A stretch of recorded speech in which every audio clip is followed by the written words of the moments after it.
that we note from your judgment that a majority of the issues raised in the petition remain unresolved.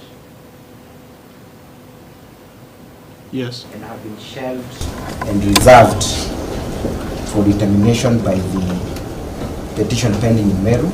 Yes. We are therefore of a strong position that there is need to grant the petitioner an opportunity to have those issues which are the majority heard and determined.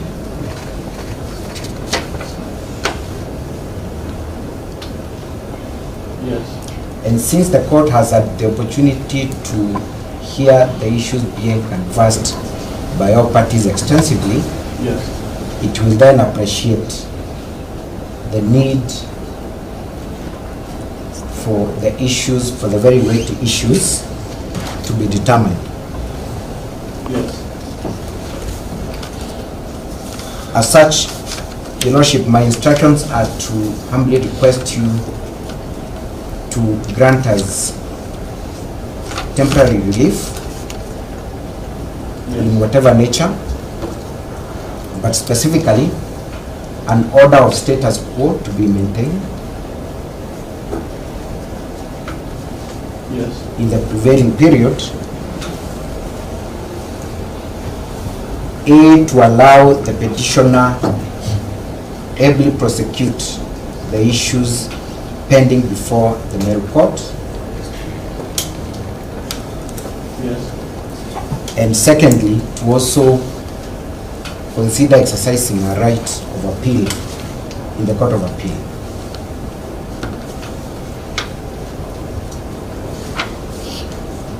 yes, This order of status quo, Your Lordship, can be structured in such a manner that it will be time bound with the effect of automatically lapsing should the petitioner not have gotten a relief either from the Meru court or from the Court of Appeal. We submit, Your Lordship, that there would be absolutely no prejudice on any of the parties yes, if orders of status quo are maintained. In any case, it is the situation that has been prevailing since August 2024. Having that situation maintained for the next few weeks or months will not in any way prejudice the petitioners. just a moment, please repeat the period. The period, my submission to Your Lordship is that in any case, the status quo has been prevailing since August 2024. Yes, There will be no prejudice yes, if that same situation is maintained in the next few weeks, or rather for the next few weeks or months, yes, just to ensure that the very weighty issues that the court has appreciated yes, will have an opportunity to be determined on merit. The contrary is true, Your Lordship,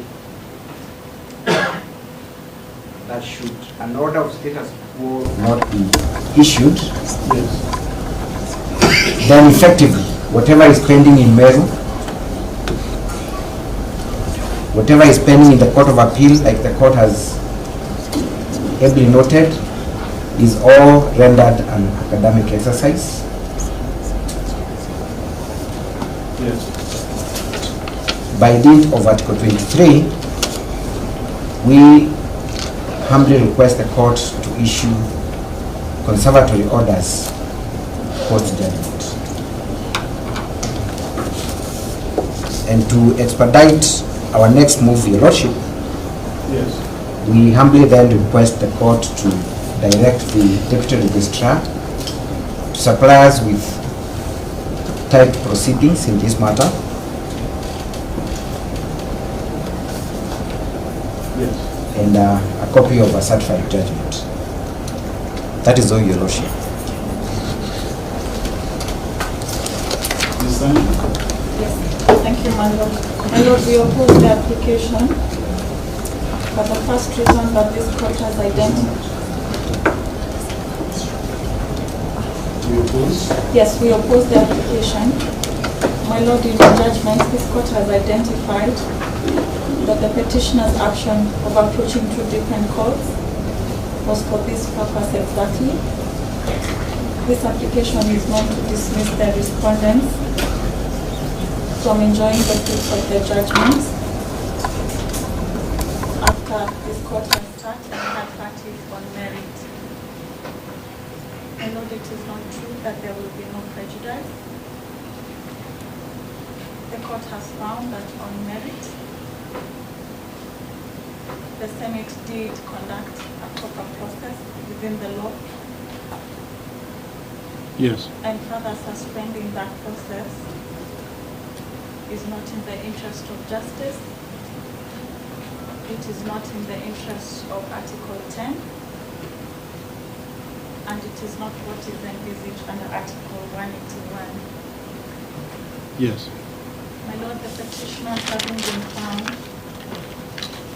to be worthy of leaving office pursuant to Article 181, she has remedies in other courts, but at this point, this court is found insufficient. My lord, the Meru court is seized of the matters pending before it, and you have rightly declined to deal with those matters. That court can make appropriate orders concerning this issue. That court can quash any process. They have the power to do that based on the material before them, which is not before you this afternoon. My lord, in the Wajir impeachment case, the court quashed the impeachment and the process proceeded after that. But for this court to be asked to take action based on the matters before the court in Meru is not proper, and it is negating the judgment delivered this morning and further suspending a proper decision of the Senate. My lord, we oppose. Thank you.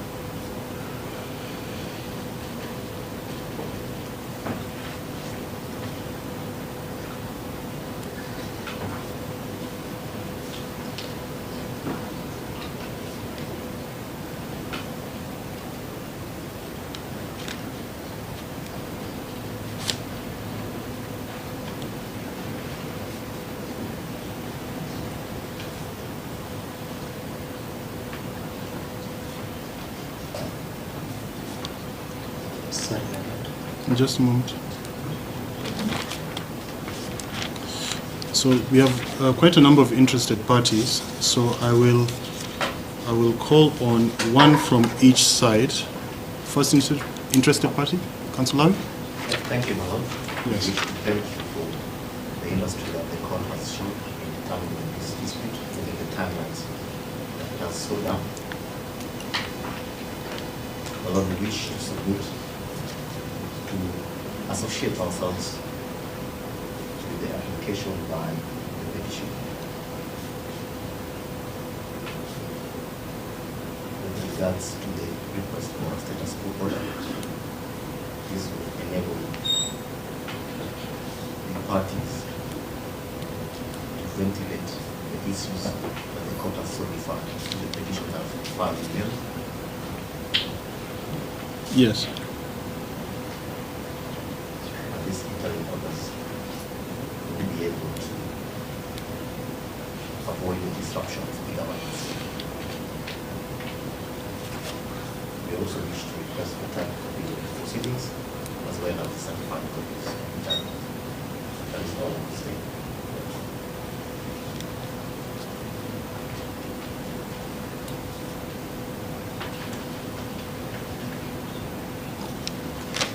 Council Kirimi. Thank you, my lord. On behalf of the interested parties who opposed the petition, my lord, first and foremost, to thank you for the good judgment that you've delivered. And my lord, on behalf of all my colleagues who appeared before you, and as the senior most counsel perhaps who appeared before you, we are sincerely grateful for the opportunity to canvass the issues we did before you. My lord, so that I won't come again before you, Yes. we are also sincerely grateful to yourself for the professional courtesy that you extended to us. Yes. My lord, in a specific way, we are very grateful that you found in your heart to forgive us when we did not appear to be proper before you. Yes. And we thank you specifically for pushing yourself and ourselves to meet the strict timelines that you set to canvass this petition before you. My lord, turning to the application by Mr. Mutuma, we do oppose the same. Yes. First, you are now franked as official. Secondly, my lord, the weighty issues Mr. Mutuma is raising from the bar cannot be raised in an oral application. We kindly suggest that the petitioner finds it proper to file a formal application before you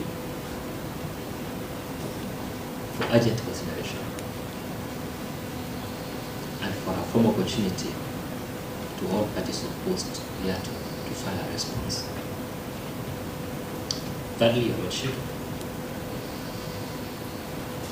by making any decision that will amount to a stay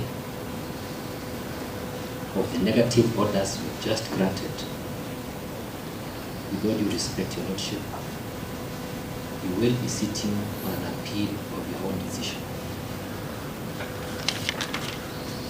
My Lord, this court will be making its orders appear inferior to orders of other courts.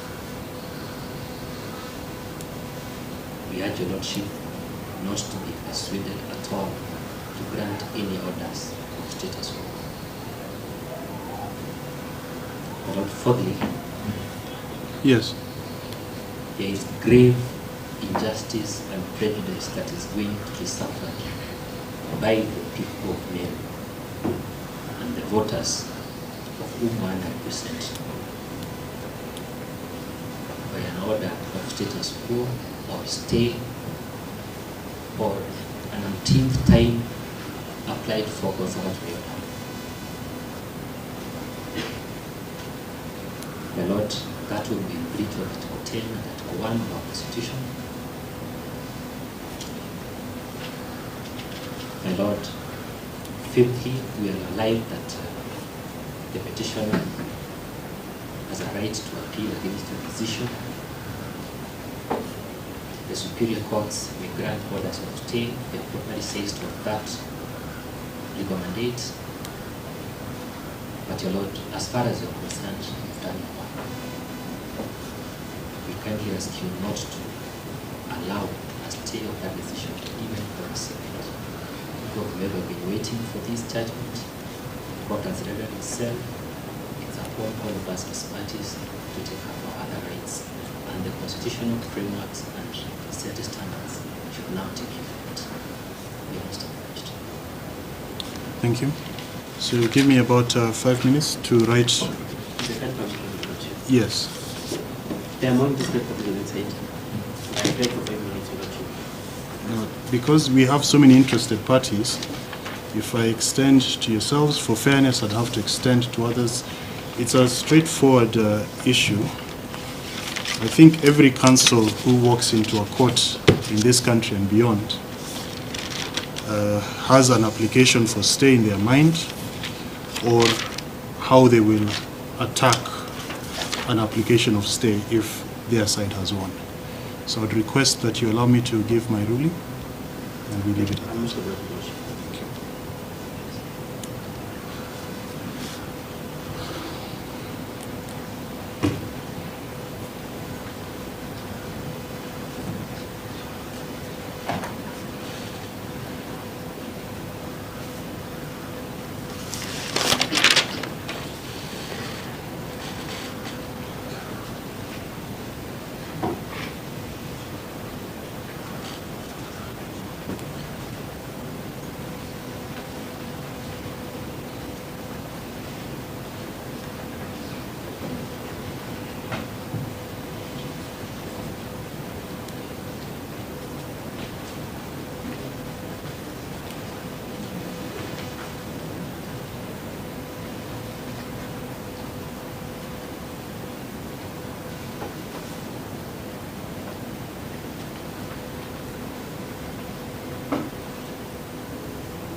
So this is my ruling on the oral application.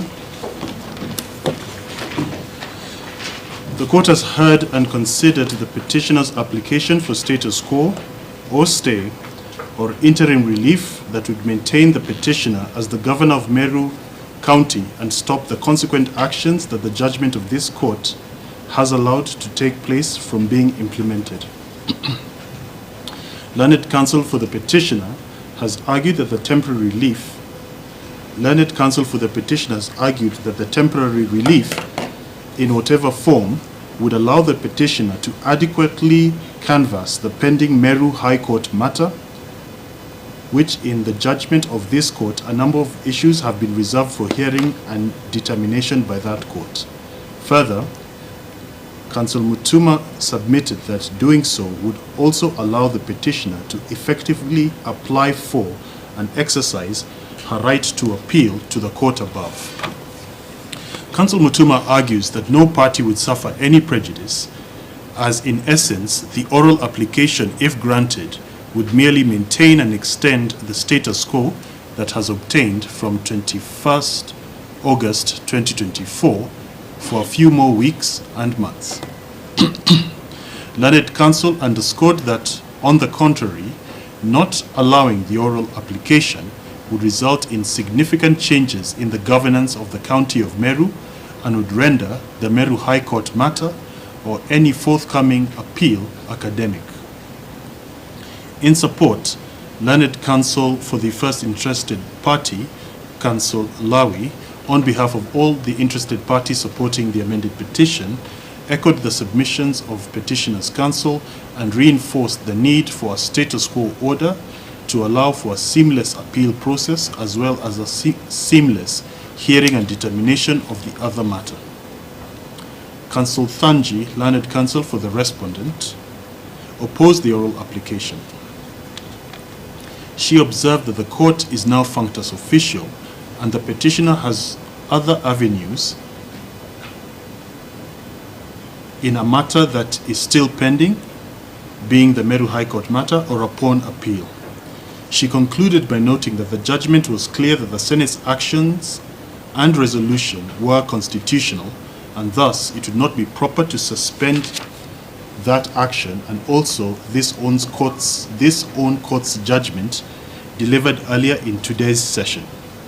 Counsel Kirimi, learned counsel for the third interested party, and on behalf of all counsel for the interested parties opposed, added and argued that this court cannot stay a negative finding, and the granting of the oral application would amount to this court sitting on appeal of its own decision. Counsel Kirimi argued that stay or interim relief would greatly prejudice the people of Meru, one of which he represents in these proceedings, who have been eagerly awaiting the conclusion of this matter.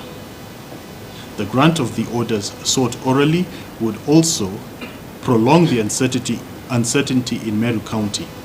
He rested by arguing that in any case, it is a weighty application that should be in writing, with all parties being granted time to respond before a decision. I have considered the submissions by learned counsel and reflected on the matter in light of the unique circumstances of the case and the applicable judicial precedent, and I find that this court is not the appropriate forum for consideration of the grant of stay or the grounds adduced by learned counsel for the petition.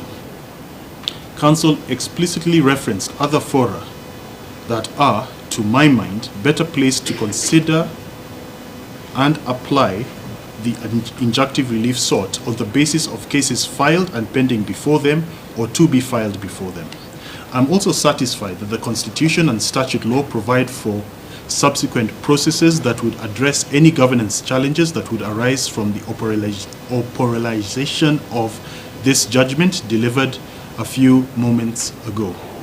Lastly, I find that neither the petitioner nor the interested parties in support have identified any weighty issue that would or could be a potential error in my judgment just delivered that could form the basis of this court considering if there would be an arguable appeal or a just reason to stay this judgment in the interim. Overall, and noting that our constitutional order gives the petitioner ample time to seek injunctive relief in other fora, and noting that this has been a prolonged litigation in which the petitioner has enjoyed interim relief since 21st August 2024 with respect to a resolution of the Senate that has been found to be lawful by this court, I decline to grant the interim relief or stay sought orally. Certified copy of judgment and proceedings to be availed on priority. 14th March 2025. So I will work on the slight. Yes, Ms. Tanch, sorry. No. Sorry, thank you, my lord. Yes. We appreciate the industry and the time taken. We're grateful.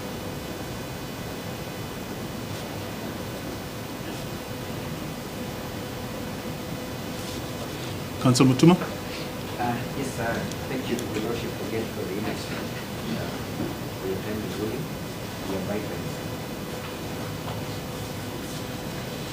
Thank you, Council. I will. The only minor errors. Sometimes when you read in your mind, you don't catch these errors. You can only catch them when you read out loud. They're very minor, so you will have this very shortly. Also, there will be a press release that will be communicated. I don't know why my court assistant has looked at me. My court assistant will get the press release, and it will be communicated through the appropriate judicial channels to the media. Before I rise, I'd like to sincerely thank Council on all sides for the manner in which you have argued your respective positions. I have been greatly impressed by the depth of your submissions.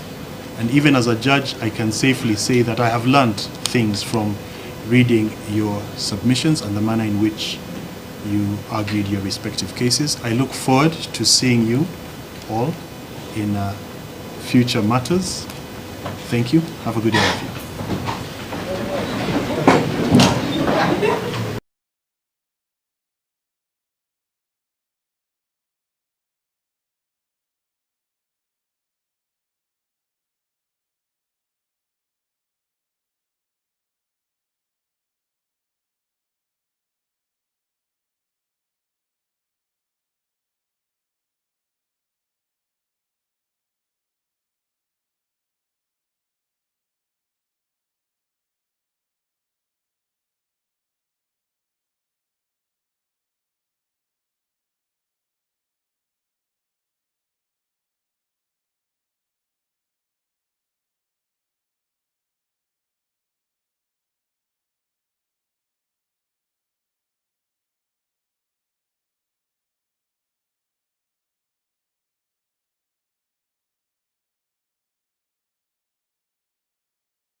Meru.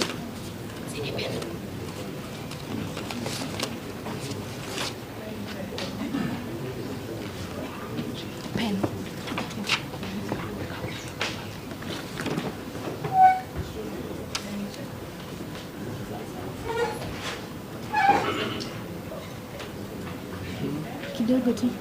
Okay. Cover.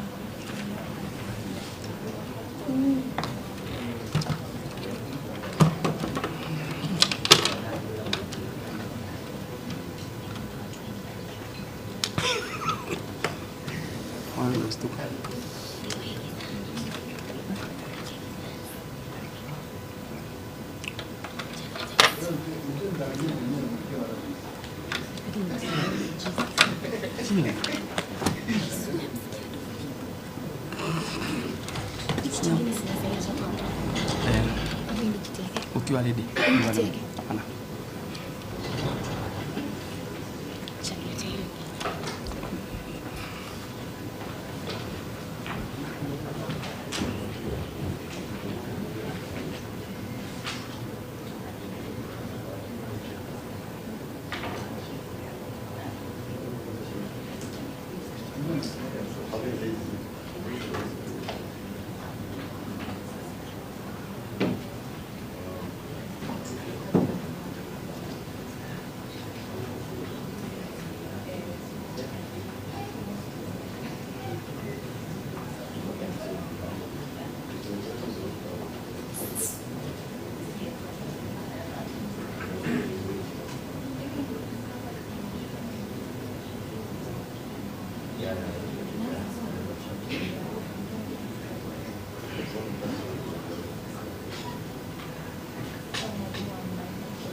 Recording sasa ndo nimebosa.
Morning, everyone. Good morning, all. Welcome to today's court before Honorable Justice Bahati Mwangaza. My name is Mwangaza, with the assistant.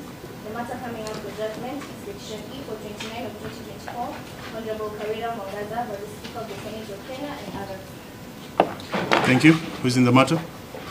Good morning, Your Lordship. Good morning. The matter, my name is Elias Mutuma. I appear alongside my learned senior Mr. Elisha Omboya, who is in the great camp. I also appear alongside Robert Mutembe. Yes. Frida Kimathi. And Frida? Frida Kimathi. Frida Kimathi. That is all for the petition. Thank you. Good morning, my lord. Good morning. Kanji, Yes. for the respondent.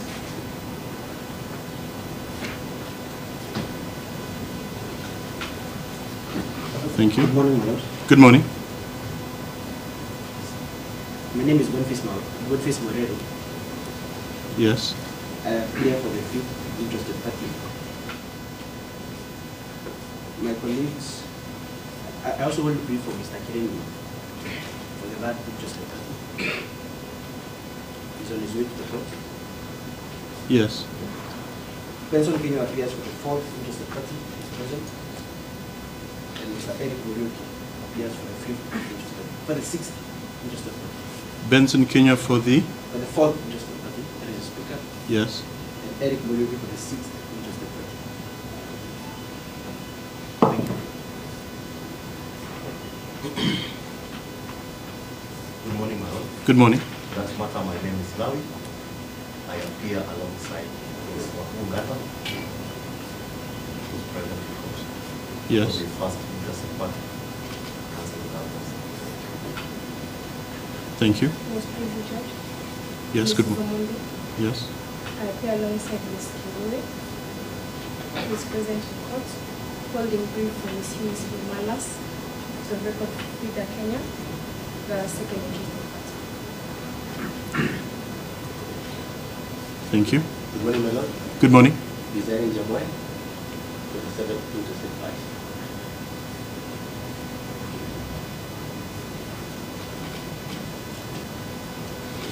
Thank you. So the judgment in this matter is ready.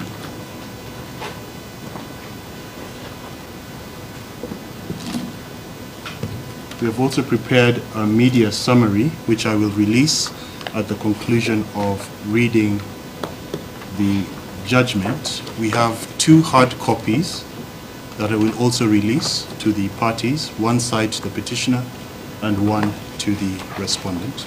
So I'll begin reading. It's 50 pages, bear with me, it'll be quite long.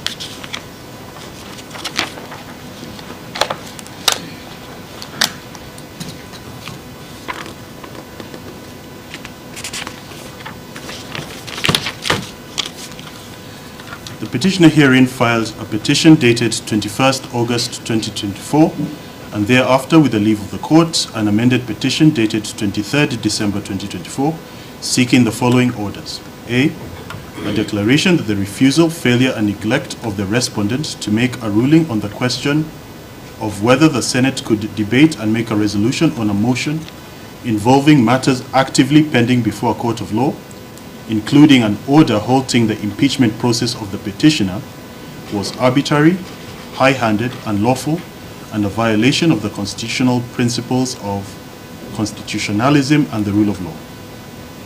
B, a declaration that the respondent's conduct and management of the proceedings culminating into the resolution to remove the petitioner from office by way of impeachment was in violation of the petitioner's right to fair hearing as guaranteed under Article 50, Clause 1 of the Constitution of Kenya. C, a declaration that the actions of the respondent to allow voting on the motion for removal of the petitioner from office on 21st August 2024, a day not gazetted as a sitting of the Senate, contravenes its constitutional mandate, hence the resultant resolution to remove the petitioner by way of impeachment emanating from the proceedings of 21st August 2024 is ultra vires, in law, thus null and void. D, a declaration that failure to conclude the business culminating into the resolution to remove the petitioner from office as governor of Meru County on 20th August 2024, as gazetted via Gazette Notice number 10123 dated 15th August 2024, and as indicated in the order paper of 20th August 2024, renders the subsequent proceedings constitutionally invalid. E, a declaration that the respondent's decision to uphold the resolution of the County Assembly of Meru leading to the removal of the petitioner from office by way of impeachment was unconstitutional and a violation of the petitioner's entitlement to the rule of law in light of the principles of sub judice, double jeopardy, and contempt of court. F, a declaration that the respondent's impugned resolution made on 21st August 2024 was founded on grounds that lacked the legally established threshold for removal of a governor by way of impeachment. G, a declaration that Section 33, subsection 8 of the County Government Act is unconstitutional in as far as it allows the reintroduction of the same charges which previously failed to result into the removal of a governor at the expiry of 3 months. Viso amounts to double jeopardy and is a clear contravention of Article 50, Clause 2, Paragraph O of the Constitution, which states that a person shall not be tried for an offense in respect of an act or omission for which the accused person has previously been acquitted or convicted. H, a declaration that the Senate, in its evaluation of the impeachment proceedings before it, fails to properly assess each of the specified grounds and determine if they collectively or individually constitute gross violation of the Constitution, warranting the removal from office by impeachment of the governor. Hence, the resolution of 21st August 2024 does not meet the threshold for impeachment set out under Article 181, Clause 1 of the Constitution. Hence, the same be and is hereby set aside. An order of certiorari to remove into this honorable court and quash the decision and/or resolution of the Senate made on 21st August 2024, resolving to remove the petitioner from office by way of impeachment. An order setting aside Gazette Notice number 10351, volume CXX V1 number 130 dated 20th August 2024, published on 21st August 2024, communicating the decision and/or resolution of the Senate to remove the petitioner from office by way of impeachment. And finally, K, costs of this petition be provided for. Background. Following the general elections held on 8th of August 2022, the petitioner was duly elected and sworn in as the governor of Meru County.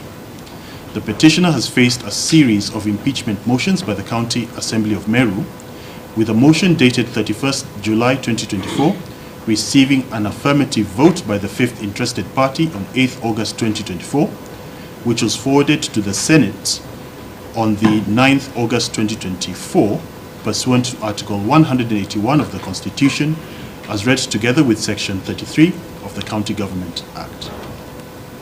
The respondent convened a special sitting of the Senate on 14th August 2024 to consider the notice of motion on the establishment of a special committee to investigate the proposed removal of the petitioner from office by way of impeachment. The notice of motion was not passed, and instead, the Senate determined that the matter would be canvassed before the Committee of the Whole House, with the Senate sitting in plenary. On 19th and 20th August 2024, the Senate heard the matter, with the County Assembly and the Governor presenting their respective cases. At the conclusion of hearing, the Senate voted on the matter, and it passed a resolution affirming the decision of the County Assembly and removing the petitioner from office by way of impeachment. By way of a Gazette notice dated 20th August 2024 and published on 21st August 2024, the respondent, the Speaker of the Senate, gazetted the decision of the Senate to remove the Governor from office by way of impeachment pursuant to Article 181 of the Constitution, Section 33 of the County Governments Act, and Standing Order 80 of the Senate Standing Orders. On 21st August 2024, the petitioner, being aggrieved by the decision of the Senate, approached the High Court through a petition dated 21st August 2024 and filed on 21st August 2024, and subsequently the amended petition dated 23rd December 2024, which is the basis for consideration in this judgment, on the grounds that the senatorial process violated various constitutional provisions, including the right to a fair hearing, Article 50, public participation, Article 10, the sub judice principle, among other grounds. The petitioner also sought interlocutory relief via the notice of motion application dated 21st August 2024 and filed on the same 21st August 2024, seeking the grant of ex parte and inter partes interim conservatory orders, which this court granted on 21st August 2024 ex parte and confirmed inter partes pursuant to a ruling dated 18th December 2024, pending the hearing and determination of the substantive petition. The petitioner's primary arguments are that the impeachment did not meet the constitutional threshold, that it was conducted in defiance of a valid court order, that it was based on matters already pending before the High Court in Meru, that the process violated the principle of public participation, and that she was denied a fair hearing. The ruling of this court, dated and delivered on 18th December 2024, granted the interlocutory relief for a period of 120 days only, and on 20th December 2024, this court issued comprehensive directions on the schedule for the hearing and determination of the matter, including the issuance of a judgment date being 14th March 2025, which fell within that 120-day period. The petitioner, having been granted leave to file and serve an amended petition, and interested parties having been joined by the court so as to give all concerned parties an opportunity to be heard, filed and served the same, and responses to the amended petition were also filed and exchanged by the respondent and the interested parties. The matter was canvassed by way of written submissions, with the parties filing written submissions in support of or in opposition of the petitioner's amended petition dated 22nd December 2024 as follows. I'll not, in the interest of time, I'll not go through the various filings. Highlighting of written submissions was held on diverse dates as follows. The petition and those in support of the amended petition on 21st February 2025 and 24th February 2025. The respondent and those opposed to the amended petition on 24th February 2025 and 26th February 2025. Positions of the parties. The petitioner, Honorable Kawira Mwangaza, challenges the impeachment process before the Senate only within the amended petition dated 23rd December 2024.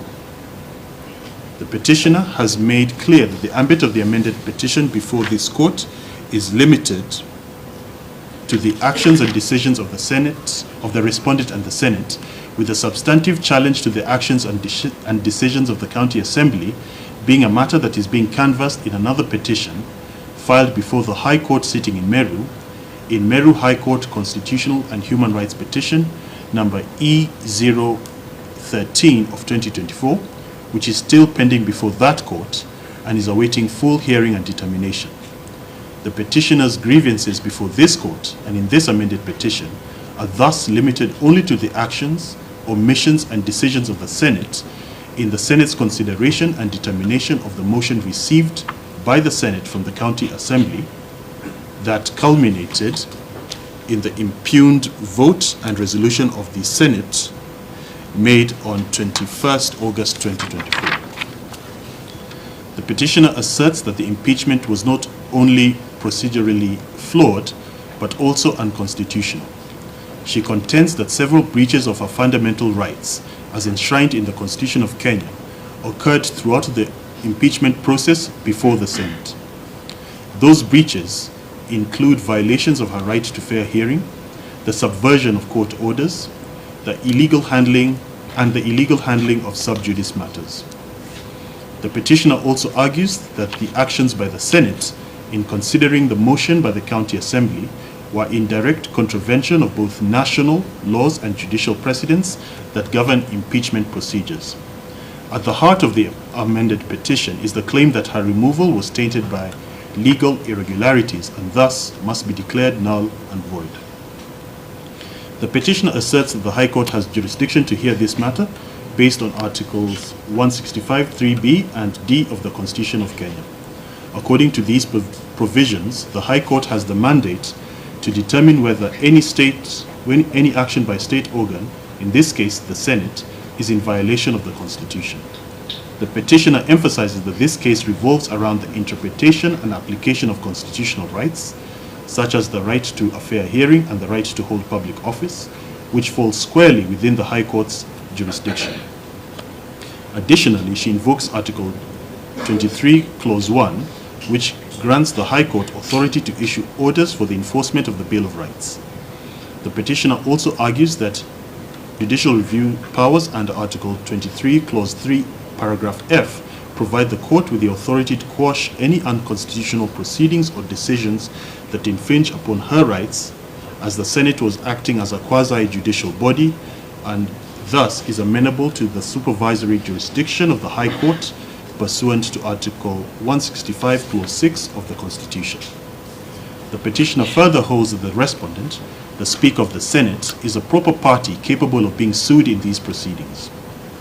Referencing Martin Nyaga Wambora versus the Speaker of the Senate and 5 others, where the Speaker of the Senate was deemed a proper party capable of being sued, since the Speaker played a direct role in presiding over the impeachment process and was responsible for ensuring procedural compliance, the petitioner underscores that the respondent was capable of mounting and advancing a substantive defense on behalf of the Senate, as evidenced from the respondent's filings in this matter.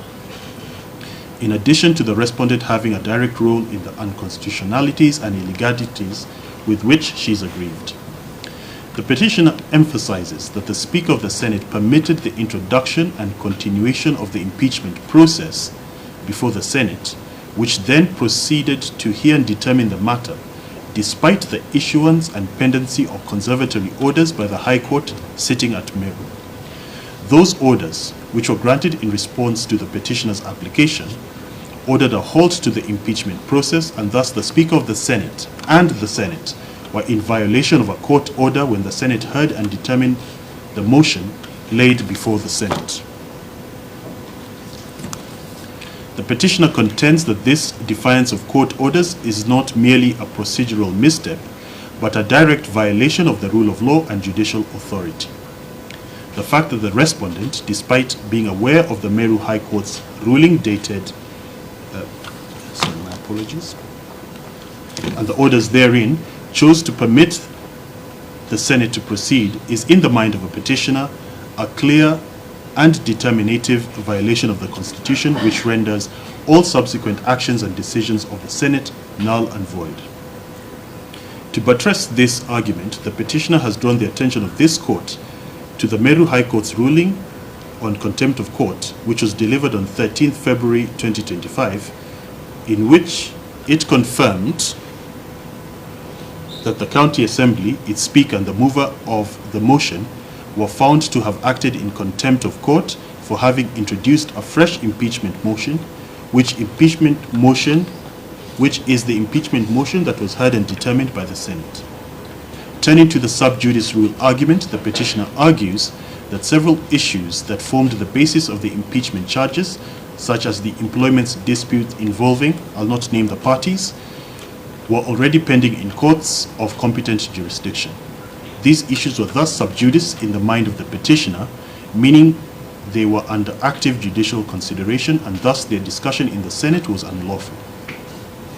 The petitioner contends that both Standing Orders 90 of the County Assembly and Standing Order 103 of the Senate clearly prohibit such discussions, as they could potentially prejudice the fair determination of the cases before the courts. Despite this, the petitioner argues that Senate proceeded to discuss and to vote on matters that were legally restricted, thus breaching the sub judice rule. The petitioner argues that the Speaker of the Senate failed to make a ruling on the issue of sub judice when it was raised, which further compounded the violation of procedural fairness. This action, to the petitioner's mind, is a gross violation of the constitutional doctrine of separation of powers, as the Senate was discussing and determining matters pending in courts of law, thus usurping judicial authority from those courts. The petitioner relies on several legal precedents to support her case. She cites the Central Bank of Kenya versus Ratilal Automobiles Limited and Omega Enterprises versus KTDC, which assert that actions taken in defiance of court orders are null and void. These rulings reinforce the petitioner's argument that the impeachment process conducted in violation of court orders cannot stand. The petitioner also invokes the Judicial Service Commission versus Speaker of the National Assembly 2013, which held that contemptuous acts, regardless of whether the contemnor was aware of the court order, are automatically invalid. Based on these precedents, the petitioner calls for the court to declare the impeachment process a nullity, quash the Gazette notice that formalized her removal, and declare the relevant provisions of the County Governments Act unconstitutional. The petitioner also seeks a permanent injunction to prevent any further impeachment proceedings on the same grounds, arguing that such proceedings would be fundamentally flawed and illegal. The petitioner argues that the impeachment process itself violated her right to a fair hearing as guaranteed by Article 50 of the Constitution. She asserts that the proceedings in the Senate were marred by chaos, disorder, and an overall lack of procedural fairness. The petitioner describes how, during the Senate's impeachment debate of 20th August 2024, the proceedings were halted multiple times, and the live media coverage was abruptly stopped. Moreover, the petitioner claims that the time allocated for debate was insufficient, with each senator only given 3 minutes to present their views, which was grossly inadequate given the gravity of the matter. The petitioner's closing remarks were also limited to only 2 minutes, during which she was not even able to give her statement due to the ongoing disruptions. Furthermore, the petitioner highlights that the impeachment motion was rushed, with crucial procedural steps ignored, such as adequate debate and an opportunity for questions and clarifications. These actions created an environment where the petitioner could not adequately defend herself, thus breaching her constitutional right to be heard fairly. The petitioner emphasizes that the conduct of the Senate on that night rendered the impeachment process a mockery of justice and were indicative of a preconceived decision, a violation of her right to fair hearing before a fair and independent quasi-judicial body. The petitioner also argues that the impeachment process was fraught with procedural irregularities, which were acknowledged by some senators after the fact. Several senators, in media statements and parliamentary sessions, admitted that the impeachment was unfair, unprocedural, and invalid. The petitioner argues that these admissions lay bare, by admission, the flawed nature of the process that unfolded before the Senate. The petitioner points out that despite these admissions, no remedial actions were taken by the Senate or the Speaker to address the admitted mistakes. The petitioner cites instances where senators expressed regret over the process, including during the impeachment of the Deputy President on 9th October 2024, where the flaws in the petitioner's impeachment were acknowledged and stated as lessons to be learned for the Deputy Presidential impeachment and also for future proceedings. Despite these acknowledgements, the petitioner argues, having been admitted by members of the Senate, can only lead this court to a finding that indeed the process before the Senate with respect to her impeachment was unconstitutional. The petitioner has also attacked the canvassing of charges that had been previously determined in her favor by the Senate during previous impeachment proceedings against her before the Senate. In addition to arguing that this violates her constitutional protection against double jeopardy on a factual basis, the petitioner also argues that Section 33, subsection 8 of the County Governments Act is unconstitutional because it violates the right against double jeopardy as provided under Article 50, Clause 2, Paragraph O of the Constitution.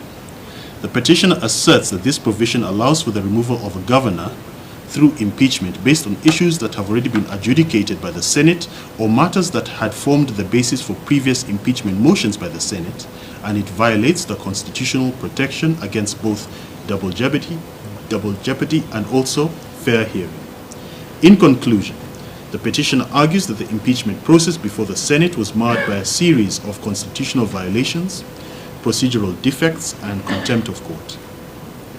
The petitioner asserts that the actions of the Senate and the County Assembly were not only unfair but also illegal, rendering the entire impeachment process null and void. She emphasizes that the conservatory orders, sub judice violations, and denial of fair hearing resulted in a miscarriage of justice. The petitioner further contends that the Senate acted in bad faith by continuing with the impeachment despite clear judicial directives. Given these circumstances, the petitioner urges this court to quash the impeachment process, declare it unconstitutional, and uphold her constitutional rights to due process and a fair hearing. The petitioner's position rested with a plea to this court to uphold the letter and the spirit of the Constitution and to find that the electoral mandate bestowed upon a governor can only be extinguished through a Senate process that is free, fair, procedurally sound, and undertaken with utmost fidelity to the Constitution and the rule of law. Respondent's position. The respondent argues that the court's jurisdiction is limited when reviewing legislative action unless a clear constitutional violation occurs. They reference Isaiah Biwott Kangwonyi versus IEBC 2018, which reaffirmed the presumption of constitutionality for legislative actions. The respondent asserts that the impeachment process against the governor of Meru was conducted in strict adherence to the law. Article 181 of the Constitution and Section 33 of the County Government Act outline the grounds and procedure for impeachment, and the respondent contends those provisions were strictly adhered to. The Senate, exercising its mandate under Article 96, followed the due process as prescribed, ensuring procedural compliance and constitutional validity. Additionally, the respondent argues that the Senate sufficiently evaluated the grounds presented and found them substantiated, citing specific instances of gross violation of the law, misconduct, and abuse of office. The respondent submits that impeachment does not require proving every charge beyond a reasonable doubt, as it is a constitutional accountability mechanism, not a criminal trial. Referencing the Court of Appeal's decision in Kioko versus Clark, Nairobi City County Assembly, and 11 others, 2022, where the appellate court affirmed that the governor can be impeached if at least one of the charges is sufficiently substantiated, the respondent argues that the substance of the charges were proved and the court should not interfere with the same. The respondent maintains that there was no valid court order preventing the Senate from proceeding with the impeachment. The respondent argues that the ruling relied upon by the petitioner related to a previous motion and not the motion that ultimately resulted in the governor's removal. The the respondent clarifies that the court order issued by the High Court sitting in Meru applied to an earlier impeachment motion dated 17th July 2024, while the impeachment proceedings in question were based on a subsequent motion dated 31st July 2024. As such, there was no valid court order prohibiting the Senate's actions. In buttressing this argument, the respondent asserts that the petitioner failed to raise a proper preliminary objection before the House on that point. This position was supported by Mike Sokombuvu Gideon Kioko versus Clerk, Nairobi City County Assembly, and others, 2021, where the court ruled that procedural objections must be raised appropriately before legislative bodies, which the respondent argues the petitioner failed to do.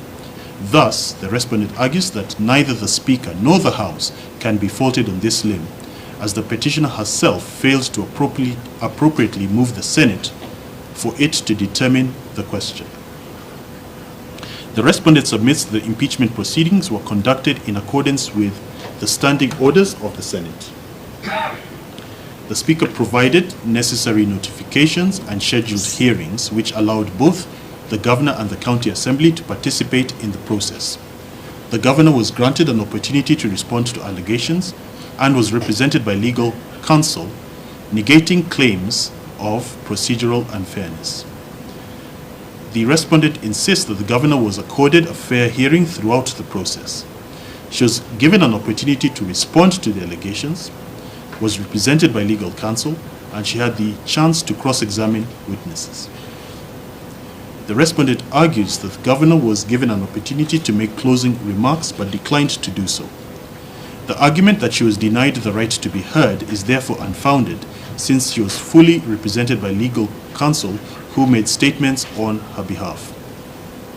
The respondent cited Sonko v. County Assembly of Nairobi and 11 others, Supra, where the Supreme Court held that procedural requirements for impeachment are met, including proper notice, evidence presentation, and legal presentation, the decision is sound. The respondent justifies the decision to limit the debate on impeachment motion to 3 minutes per senator by arguing that this limitation was approved by the Senate in accordance with its standing orders, 111 of the Senate standing orders, which allow the House to impose such limits and guides how impeachment trials are conducted. The respondent adds that the motion to limit the debate was duly voted upon and passed by a majority of 31 to 9, making it a legitimate procedural decision and did not violate any constitutional provisions and is in accordance with established rules. The Speaker's decisions regarding procedural matters, including limitation of debate, were legally sound. The respondent references Uzalendo Institute for Leadership and Democracy versus Attorney General and another, 2021, where the court upheld parliamentary autonomy in regulating its internal procedures and argues that this court cannot interfere with the internal regulation of the proceedings of the Senate. The respondent also submits that the voting process in the Senate was conducted in strict compliance with standing orders. Senators voted electronically, with some manually casting their votes in accordance with procedural rules. The outcome of the vote reflected the will of the majority. The respondent further contends that parliamentary proceedings are governed by established rules, and no evidence was adduced by the petitioner to demonstrate any disorder affected the validity of the vote. The respondent justifies the Speaker's decision not to adjourn the impeachment proceedings despite alleged disorder on this basis. They cited Erskine-May's Treatise 2011, which states that the Speaker has discretion to determine whether disorder warrants adjournment, and the respondent argues this is a matter over which the court has no jurisdiction in determining. The respondent opposes the petitioner's claim that Section 33, subsection 8 of the County Governments Act contravenes Article 50, Clause 2, Paragraph O of the Constitution, which prohibits double jeopardy. They state that impeachment is a political process separate from criminal proceedings, and thus Article 52O does not apply since it governs criminal trials and not political accountability processes such as impeachment. That provision, to the respondent's mind, is necessary to uphold governmental and leadership accountability, and the respondent cites Hastings versus United States, 1992, where a judge was impeached despite prior acquittal in a criminal trial, and it was held that impeachment is a separate political process from criminal proceedings and does not fall within the ambit of double jeopardy protections. The respondent highlights the laws enacted by Parliament enjoy a presumption of constitutionality. In Isaiah Biwot Kangoni versus IBC and another, Supra, the court held that courts should only declare a law unconstitutional if it clearly contravenes express constitutional provisions, which is not the case with Section 33, subsection 8 of the County Governments Act. The respondent cites Article 117, Clause 1 of the Constitution and Section 12 of the Parliamentary Powers and Privileges Act to argue that legislative proceedings are protected from judicial interference. Referring to the case of Apollo Mboya versus Attorney General and others, 2018, where it was reaffirmed that parliamentary debates and resolutions cannot be challenged in court unless there is clear evidence of unconstitutionality, the respondent argues that no such basis has been laid in the present case. The respondent also argues that the doctrine of separation of powers requires that courts should not interfere in the internal workings of Parliament unless there is a clear violation of the Constitution. Citing the Supreme Court in Justice Kariuki Mate and another versus Martin Nyaga Wambora and another, 2017, which emphasized that judicial restraint is necessary when dealing with matters constitutionally assigned to other arms of government.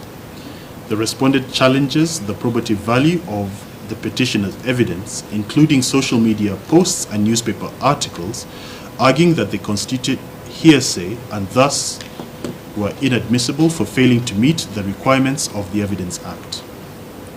The respondent, relying on IEBC versus National Super Alliance, NASA Kenya, and 6 others, 2017, submits that such materials constitute hearsay unless verified by their authors, which the respondent asserts was not done in this case. Additionally, Section 106, capital B of the Evidence Act sets strict conditions for the admissibility of electronic evidence, which the petitioner failed to meet as per the respondent. The respondent argues that the impeachment decision was reached after full deliberation and was supported by evidence. The respondent cites the Sonko decision, where it was established that where due process is followed, the court should not overturn the Senate's decision simply because the impeached official disagrees with the outcome. The respondent also argues that the amended petition is incurably defective due to the failure to enjoin the Senate as a party. The respondent contends that the Speaker was not a proper party to sue, as he is an ex-officio member of the House with no vote in any of the impugned matters. The respondent points out that the impugned decision and resolution were taken by the Senate and not by the Speaker, and further that the adverse prayers sought relate to actions and decisions of the Senate as a deliberative body exercising its voting discretion. And it is trite law that adverse orders cannot be sought against a party who has not been sued and is not participating in the proceedings. The respondent further notes that the petitioner had ample opportunity to cure this defect when granted leave to amend the petition, but she did not sue the Senate. Since the Senate as an institution made the decision to remove the governor, it is only that body that could properly respond to the claims raised and not its Speaker. The respondent, in canvassing this limb of its defense, points out that in the Meru High Court matter, number E013 of 2024, the County Assembly was sued by the petitioner, and not by the petitioner that the Legislative Chamber must be sued in order for adverse orders to be sought against it. The respondent asserts that the orders sought by the petitioner, including the nullification of the impeachment, are untenable because the process followed by because the process followed the law strictly, and the petitioner is in essence raising minor procedural lapses that do not go to the root of the matter and the substantive finding by the Senate. Adding that the petitioner cannot benefit from claims of procedural violations that she neither contested to or failed to challenge at the appropriate time, the respondent contends that the petitioner is clutching at straws in a feeble attempt at escaping the logical outcome of a just and fair constitutional process that found her liable for gross violations of both the Constitution and statute law. Finally, the respondent contended that the impeachment was not politically motivated or discriminatory, nor was it a preconceived decision. They argue it followed established legal frameworks and cited Bhavana Patel Mandalaya versus Chetan Arun Solanki 2021, where the court emphasized that evidentiary requirements must be met for claims of bias to succeed. The respondent concludes by urging this court to dismiss the amended petition in its entirety, arguing that the impeachment process was lawful, that the petitioner was accorded due process, and that the claims made in the amended petition are without merit. The respondent urges the court not to act in substantive merit review of whether the Senate ought to have affirmed or dismissed the charges against the petitioner, but rather only limit itself to whether the law was followed in the process, which the respondent emphatically affirms was the case. The Senate acted within its constitutional and legal mandate. The petitioner was granted a fair hearing, and the impeachment process met the required legal standards. Therefore, the order sought by the petitioner should not be granted. The first, second, and seventh interested parties' position supporting the amended petition. The seventh interested parties' reply and written submissions were struck out by the court due to improper commissioning of the replying affidavit, which meant there was no underlying foundation for the interested parties' written submissions. However, it fully supported those of the petitioner and the first and second interested parties in support. The first, second, and seventh interested parties fully associated themselves with the petitioner's case and supported the amended petition wholeheartedly. In terms of fresh ground covered, the first interested party, the Council of Governors, argues that the court should uphold the sanctity of impeachment and not affirm a process that was marred by irregularities. The Council of Governors' position was that the present case is indicative of a worrying trend in which impeachment has become watered down and the bar for it has become too low. Additionally, the first interested party faulted the Senate for conducting the voting on a day that was not gazetted as an official sitting date, which renders the entire process unlawful in its eyes. To the Council's mind, the manner in which the impeachment was conducted raises fundamental questions about whether due process was followed, and if not rectified, it sets a dangerous precedent for future impeachments. The first interested party asserts that adherence to constitutional and statutory provisions is paramount in such weighty matters that directly affect the sovereign right of Kenyans to elect and be served by a governor of their choice. The second interested party, FIDA Kenya, highlights that the petitioner's fundamental constitutional rights were violated throughout the impeachment process, and this was part of a larger challenge faced by women in political leadership positions.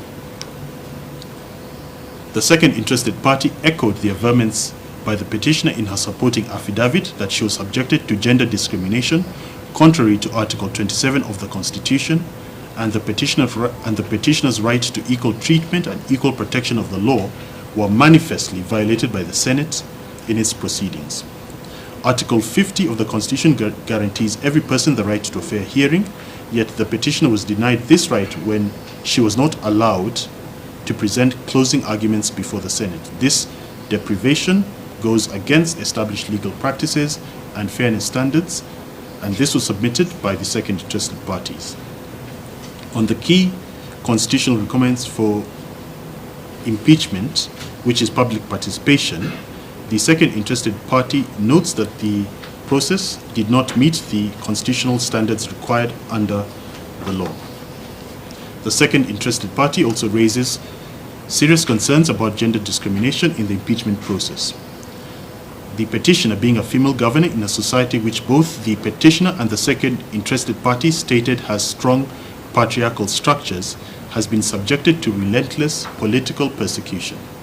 They observed that the impeachment marks the fifth attempt to remove the petitioner from office, suggesting a pattern of targeted victimization rather than a genuine accountability process. FIDA Kenya argues that women in leadership positions, particularly in highly patriarchal societies like Meru, face undue scrutiny and hostility. The petitioner's case is reminiscent of historical gender-based political exclusion, where women are not given opportunities to lead. The impeachment proceedings in the Senate, to their mind, were conducted in a manner that reinforces societal biases against female leadership, discouraging other women from pursuing political careers. The second interested party also highlights that the petitioner has been subjected to multiple impeachment attempts based on the same set of allegations. The second interested party in particular proposes several legal remedies, including the nullification of the impeachment, an order reinstating the petitioner, and an injunction preventing further impeachment attempts on the same grounds. They also recommend legal reforms to protect governors from politically motivated impeachments. The Senate's role in impeachment should also be clearly defined, and adherence to due process enshrined. They urge this court to be alive to the reality behind the impeachment of the petitioner in the Senate and establish through this judgment a precedent that strengthens constitutional safeguards against abuse of the process of impeachment and accords protections for discriminatory actions brought under the guise of legitimate impeachments. The positions of the third, fourth, fifth, and sixth interested parties in opposition of the amended petition. In addition to treading the same ground as the respondent and fully supporting the respondent's opposition to the amended petition, the third, fourth, fifth, and sixth interested parties oppose the petitioner's case and assert that the amended petition dated 23rd December 2024 fails to meet the constitutional standard of precision set out in Anarita Karimi Njeru v. Republic 1979. According to the legal precedent established in that seminal case, a constitutional petition must explicitly outline the specific rights alleged to have been violated and provide substantive evidence to support those claims. However, they contend the petitioner has broadly referred to Articles 1, 93 and 38 of the Constitution without clearly demonstrating how these provisions have been contravened. Moreover, to their mind, the amended petition makes sweeping allegations that entire articles of the Constitution have been violated without detailing specific breaches. The fifth interested party in particular refutes the petitioner's argument that impeachment undermines the will of the electorate, stating that democratic governance is not just about elections, but also about accountability throughout a leader's tenure. The constitutional framework ensures that an elected leader does not act with impunity simply because they were elected by the people. It argues that allowing a governor to remain in office despite evidence of misconduct would be an affront to the principles of good governance and constitutionalism. Additionally, the fifth interested party stresses that impeachment does not automatically translate to an unfair or politically motivated process, as the law provides clear guidelines for its execution. The removal of a leader through impeachment, therefore, serves as a corrective mechanism that protects public trust in governance and prevents abuse of power, and thus, this court should only intervene where there is a clear violation of the Constitution, which there is none to their minds in this case. The sixth interested party contends that this court should not rely on the ruling dated and issued on 13th February 2025, in which the sixth interested party and others were found to be in contempt of court for introducing the fresh impeachment motion that led to the Senate's impugned resolution. The interested parties collectively opposed urge that this court finds that it is not bound by the Meru High Court's decision and to independently analyze the question of whether there was a valid order capable of barring the Senate from proceeding to hear and determine the motion before it. So I go through the analysis of the law that the parties opposed have given. In the interest of time, I will skip to their collective conclusion. The interested parties in opposition warn that granting the petitioners' prayers would set a dangerous precedent where public officials use the judiciary to obstruct legitimate governance and accountability processes.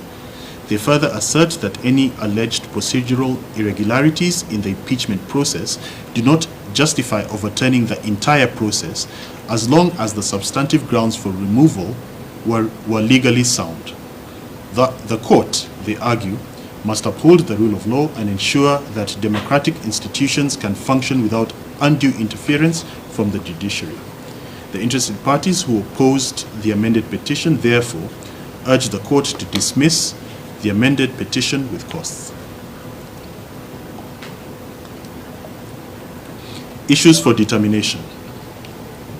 Having considered the amended petition, the responses thereto, both in support and in opposition, the written submissions filed by the parties, the court has identified the following 7 issues for determination.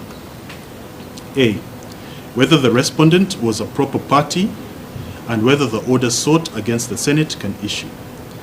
B, whether the Senate impeachment was invalid for being in defiance of a valid court order. C, whether the impeachment was invalid for being predicated on matters sub judice. D, whether Section 33, subsection 8 of the County Governments Act contravenes Article 50, Clause 2, Paragraph O of the Constitution and is therefore unconstitutional. E, whether the threshold for public participation in the impeachment process was met. F, whether the threshold for impeachment was met. And finally, G, whether the Senate impeachment was invalid due to violation of the right to a fair hearing. On the first issue, whether the respondent is a proper party and whether the order sought against the Senate can issue, the questions of whether the Speaker of the Senate is the proper respondent in this petition and whether the court can issue orders against the Senate are critical procedural questions that go to the root of the amended petition before this court. The Speaker of the Senate was sued in his official capacity, meaning that he is not being personally held liable, but is representing the institution of the Senate. This distinction is crucial because under constitutional and parliamentary practice, office holders such as the Speaker act as agents of the institutions they serve. The Speaker presided over the impeachment proceedings and played a fundamental role in guiding the Senate during the process, albeit a role that did not involve voting. The Speaker of the Senate did not personally vote or contribute to the impugned outcome. Rather, the Senate's decision was made collectively by senators. It is clear to my mind that the Speaker of the Senate, as a respondent, understood the capacity in which he was sued in this matter. It is clear from the responses and written submissions filed by the respondent that the Speaker of the Senate was able to articulate a strong defense on behalf of the Senate. Further, the Speaker of the Senate's responses were in the form of affidavits deponed by the Clerk of the Senate, a clear indication that the respondent understood his role in this matter, as well as the need to articulate a position on behalf of the Senate rather than one limited to its Speaker only. The Constitution of Kenya, Protection of Rights and Fundamental Freedoms, Practice and Procedure Rules, commonly known as the Mutunga Rules, at Rule 5, Paragraph D2, provides that a constitutional petition shall not be defeated solely because of misjoinder or non-joinder of parties. That rule operationalizes the constitutional edict contained in Article 159, Clause 2, Paragraph D, which directs that courts shall administer justice without undue regard to procedural technicalities. Even if it were argued that the Senate should have been named directly instead of the Speaker, the fact remains that the Speaker advanced a strong defense for the Senate, meaning that no injustice or unfairness arises from this procedural issue. Courts have ruled in previous cases, such as Trusted Society of Human Rights Alliance versus AG and others, 2012, that a petition should not be dismissed simply because of a misdescription of parties, as long as the correct institution has been represented and has had the opportunity to respond. Additionally, courts in Kenya have consistently emphasized the importance of focusing on substantive justice rather than dismissing cases based on minor procedural lapses. In Mumo Matemu versus Trusted Society of Human Rights Alliance and 5 others, 2013, the Court of Appeal upheld the principle that courts should avoid dismissing petitions based on technicalities, especially where fundamental constitutional questions are raised. Similarly, in Mwangi Stephen Murithi versus Attorney General, 1995, KLR, the court stressed that procedural defects should not override the core objective of determining whether a party's rights have been violated. If the court were to find that the impeachment of the petitioner was unconstitutional, it would not be logical to refuse to issue the necessary remedies simply because of a misdescription of the respondent. The Speaker has fully and ably articulated the defense of the Senate, meaning that the Senate has had its day in court, and the issuance of orders against the Speaker would have the same legal effect as orders against the Senate itself. Flowing on from this, I am satisfied that the amended petition can properly seek adverse orders against the Senate, since the Speaker of the Senate is the respondent in this matter. Our constitutional order has long since abandoned the obsession with procedure and technicalities that bedeviled constitutional litigation in former times. The Senate was ably represented and suffered no prejudice from its non-joinder, as the Speaker of the Senate was the respondent herein, and the orders sought against the Senate were vehemently opposed by its Speaker on behalf of the august House. Consequently, it is the finding of this court that the Speaker of the Senate was a proper party in these proceedings, and that officer's joinder as a respondent within the context of the amended petition before this court nevertheless enabled the Senate to raise and argue a strong defense, and the adverse order sought against the Senate can properly lie against the Senate despite its direct non-joinder if the amended petition were to succeed. The second issue, whether the Senate impeachment was invalid for being in defiance of a valid court order. Paragraph 80. Court orders are not whimsical suggestions feebly whispered by judicial bodies in the vain hope that there will be compliance. On the contrary, court orders are the thunderous roar of the people of Kenya, giving voice to and in full exercise of their sovereign majesty, demanding obedience with the Constitution and the other laws that they, the people of Kenya, have crafted and agreed to be bound by and to bind all others within the jurisdiction. In that regard, violation of a court order is an extremely serious issue that goes to the heart of judicial authority and the vibrancy of our constitutional order. This court must tread carefully, as the order that the Speaker of the Senate and the Senate as a whole are alleged to have violated is an order of the High Court of Kenya sitting at Meru, in a matter that is still pending before that court. That Meru High Court matter is between the petitioner herein as the petitioner therein and almost all of the interested parties opposed to the amended petition. And it concerns the actions, omissions, and decisions of the County Assembly of Meru with regard to the impeachment motions dated or filed against the petitioner in the month of July, and in particular, one motion which gave rise to the impugned Senate resolution that is the subject of these proceedings. There are many elements to this issue for determination, all of which but one are either still pending before the High Court sitting at Meru or are the subject of ongoing proceedings before the Court of Appeal. The sole element that this court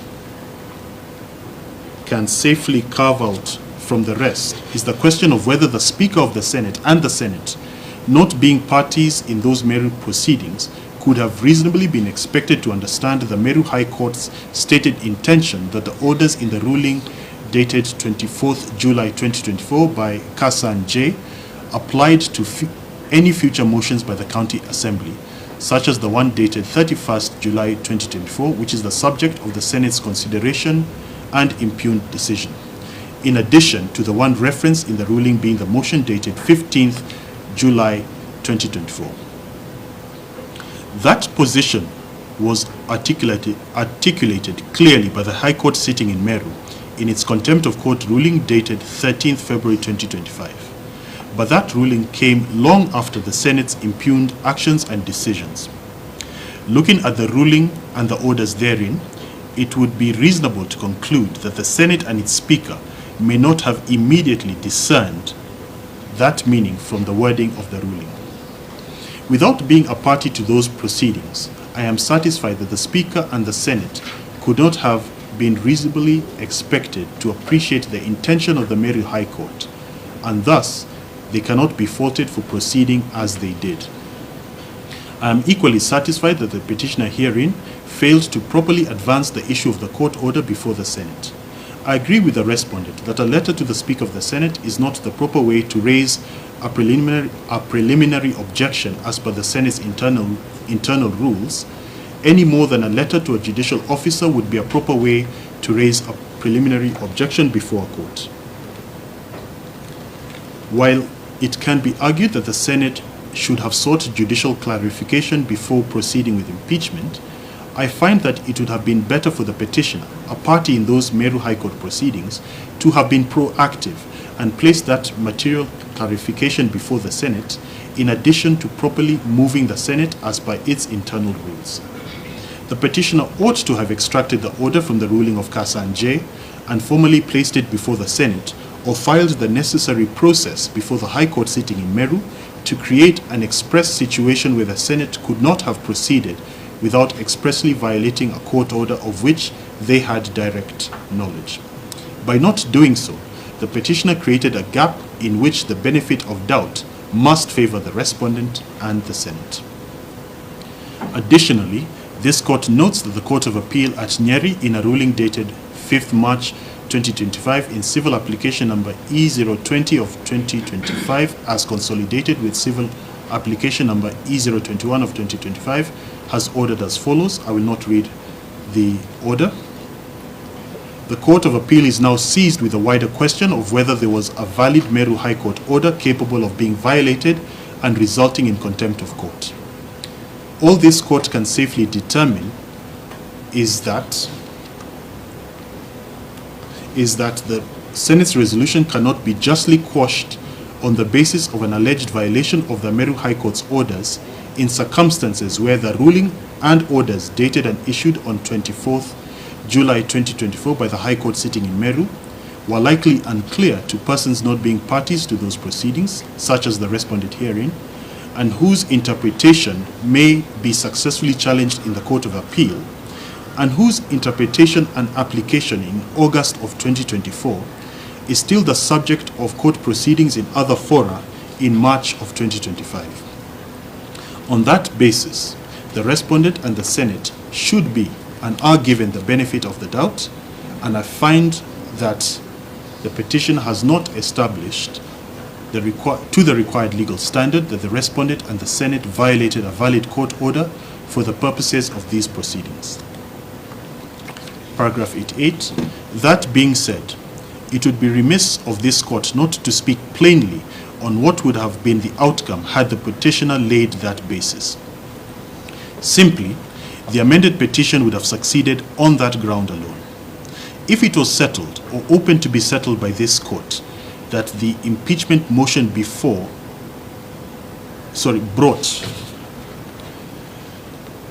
brought by the before and by the fifth interested party that gave rise to the impugned Senate resolution was undertaken in violation of a court order, this court would have had no hesitation in quashing the Senate resolution on that basis alone, because the substratum, the County Assembly's motion, was invalid on having been undertaken in defiance of a court order. even a good faith action by the respondent and the Senate is liable to be quashed if the underlying and preceding actions by a county assembly are found to have been illegal and thus invalid.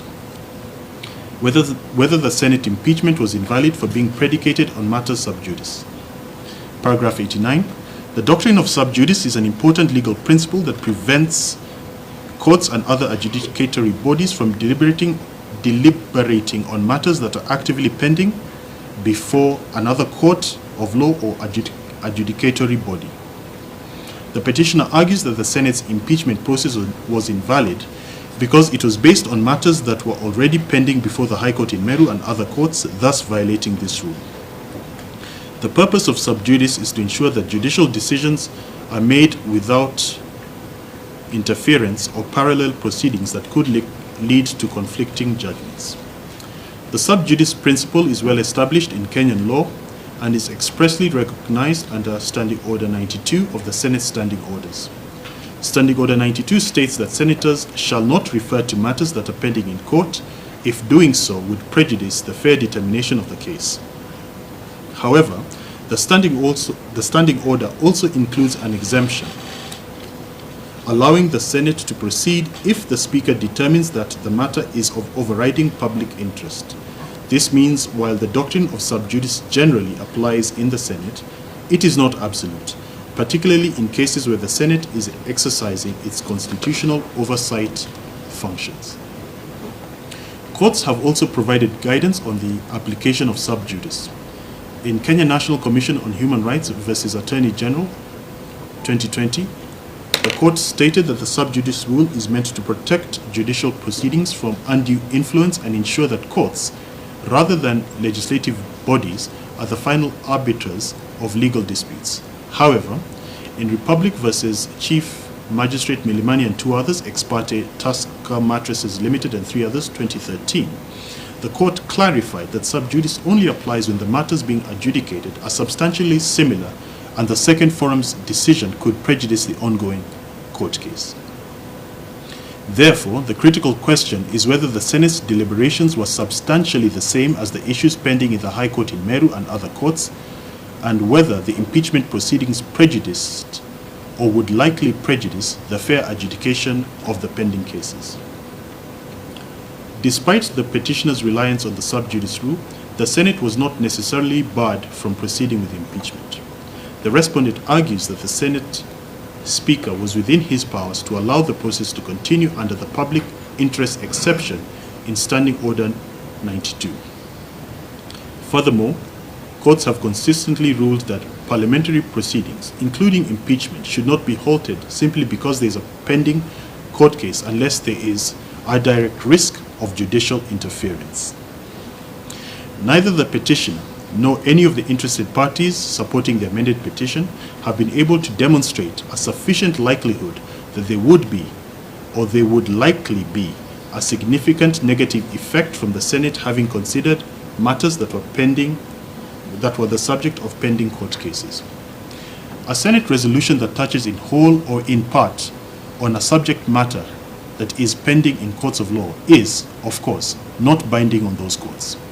They are free to independently arrive at the same or an opposite finding. To successfully invoke sub judice, a petitioner must show more than the concurrent consideration of the same subject matter. Rather, the petitioner must show a real, current, or likely, or future threat to his or her rights and/or the rule of law and the proper administration of justice by that concurrent consideration of the same subject matter.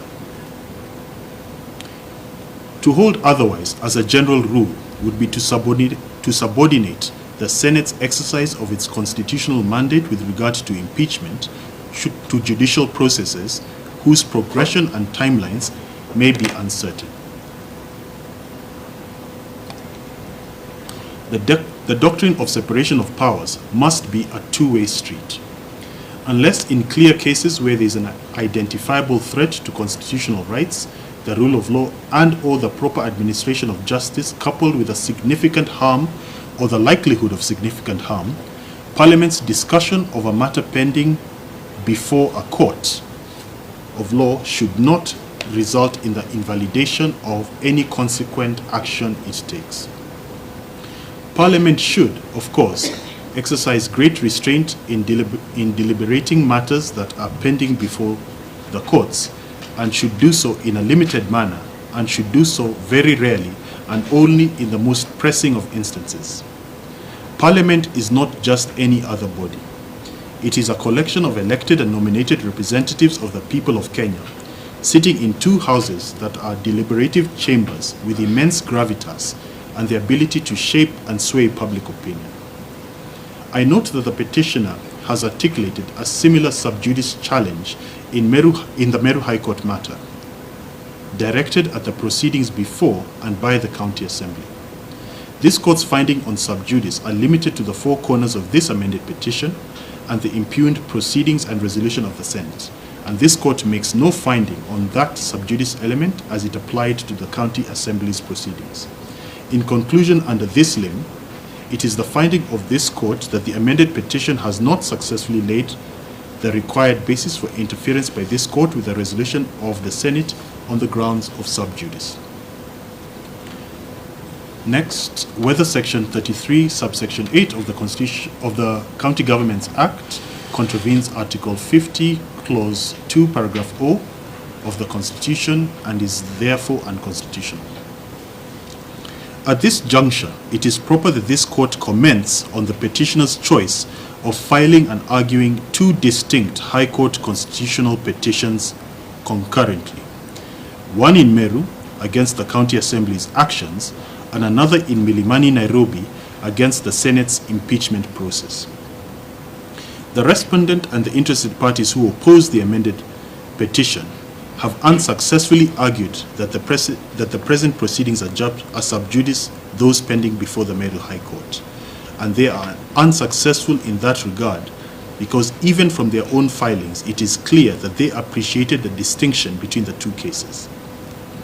With regard to Section 33, subsection 8 of the County Governments Act and its alleged unconstitutionality, the petitioner has conceded that an identical prayer has been advanced in the petition pending before the High Court sitting at Meru. Given that the Meru matter was filed first in time, it is fit and proper that it be the one to determine this issue, notwithstanding that the parties herein all extensively submitted on this limb of the amended petition. By filing two distinct petitions in two different stations, the petitioner has created an uncomfortable situation where, in essence, there is a possibility of the petitioner enjoying two bites at the cherry, as it were. Perhaps more importantly, the petitioner's choice of crafting two distinct petitions with minimal overlap, such that consolidation would not be automatic, has had the consequence of denying a single court a bird's eye view of the entirety of the process from the inception at the County Assembly to the Senate resolution, and thus forcing two High Court stations to tread carefully so as not to stray into the other's case. To be clear, this was not forum shopping, but rather it was clever lawyering, where the petitioner's counsel identified a loophole that they could use to the benefit of their client. By drafting and filing a petition before this court in which all the allegations were limited to the Senate stage, and by only suing the Senate Speaker, perhaps fully aware that the County Assembly and its officers would be forced to join the proceedings through applications for joinder, the petitioner has created a situation where she now has two opportunities for success rather than just one.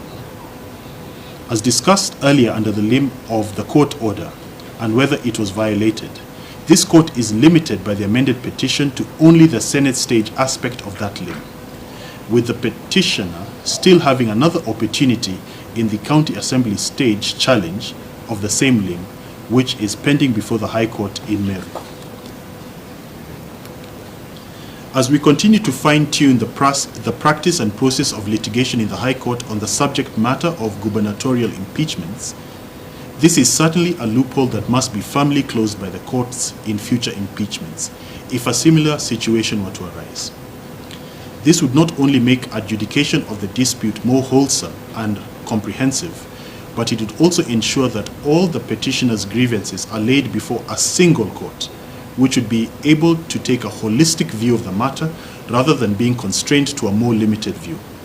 Therefore, while the constitutional validity of Section 33, subsection 8 of the County Government Act poses legitimate legal questions, both in favor of and in opposition of its constitutionality, this court declines to determine the same within this judgment, as the same is pending before the Meru High Court in a related matter which was filed earlier in time. Whether the threshold for public participation was met in the impeachment process. The issue of whether the threshold for public participation was met in the impeachment process is central to the petitioner's argument that the impeachment proceedings were unlawful. Public participation is a constitutional requirement under Article 10, Clause 2, Paragraph A, and Article 196(1)(b) of the Constitution of Kenya 2010, which mandate inclusive and meaningful citizen engagement in government decision-making, including legislative processes such as impeachment. However, public participation in impeachment proceedings primarily occurs at the county assembly level rather than at the Senate level, since the County Assembly is the initiating body that formulates and debates the impeachment motion before transmitting it to the Senate for the final determination. The petitioner contends that the public participation process was inadequate or manipulated, thereby rendering the entire impeachment invalid.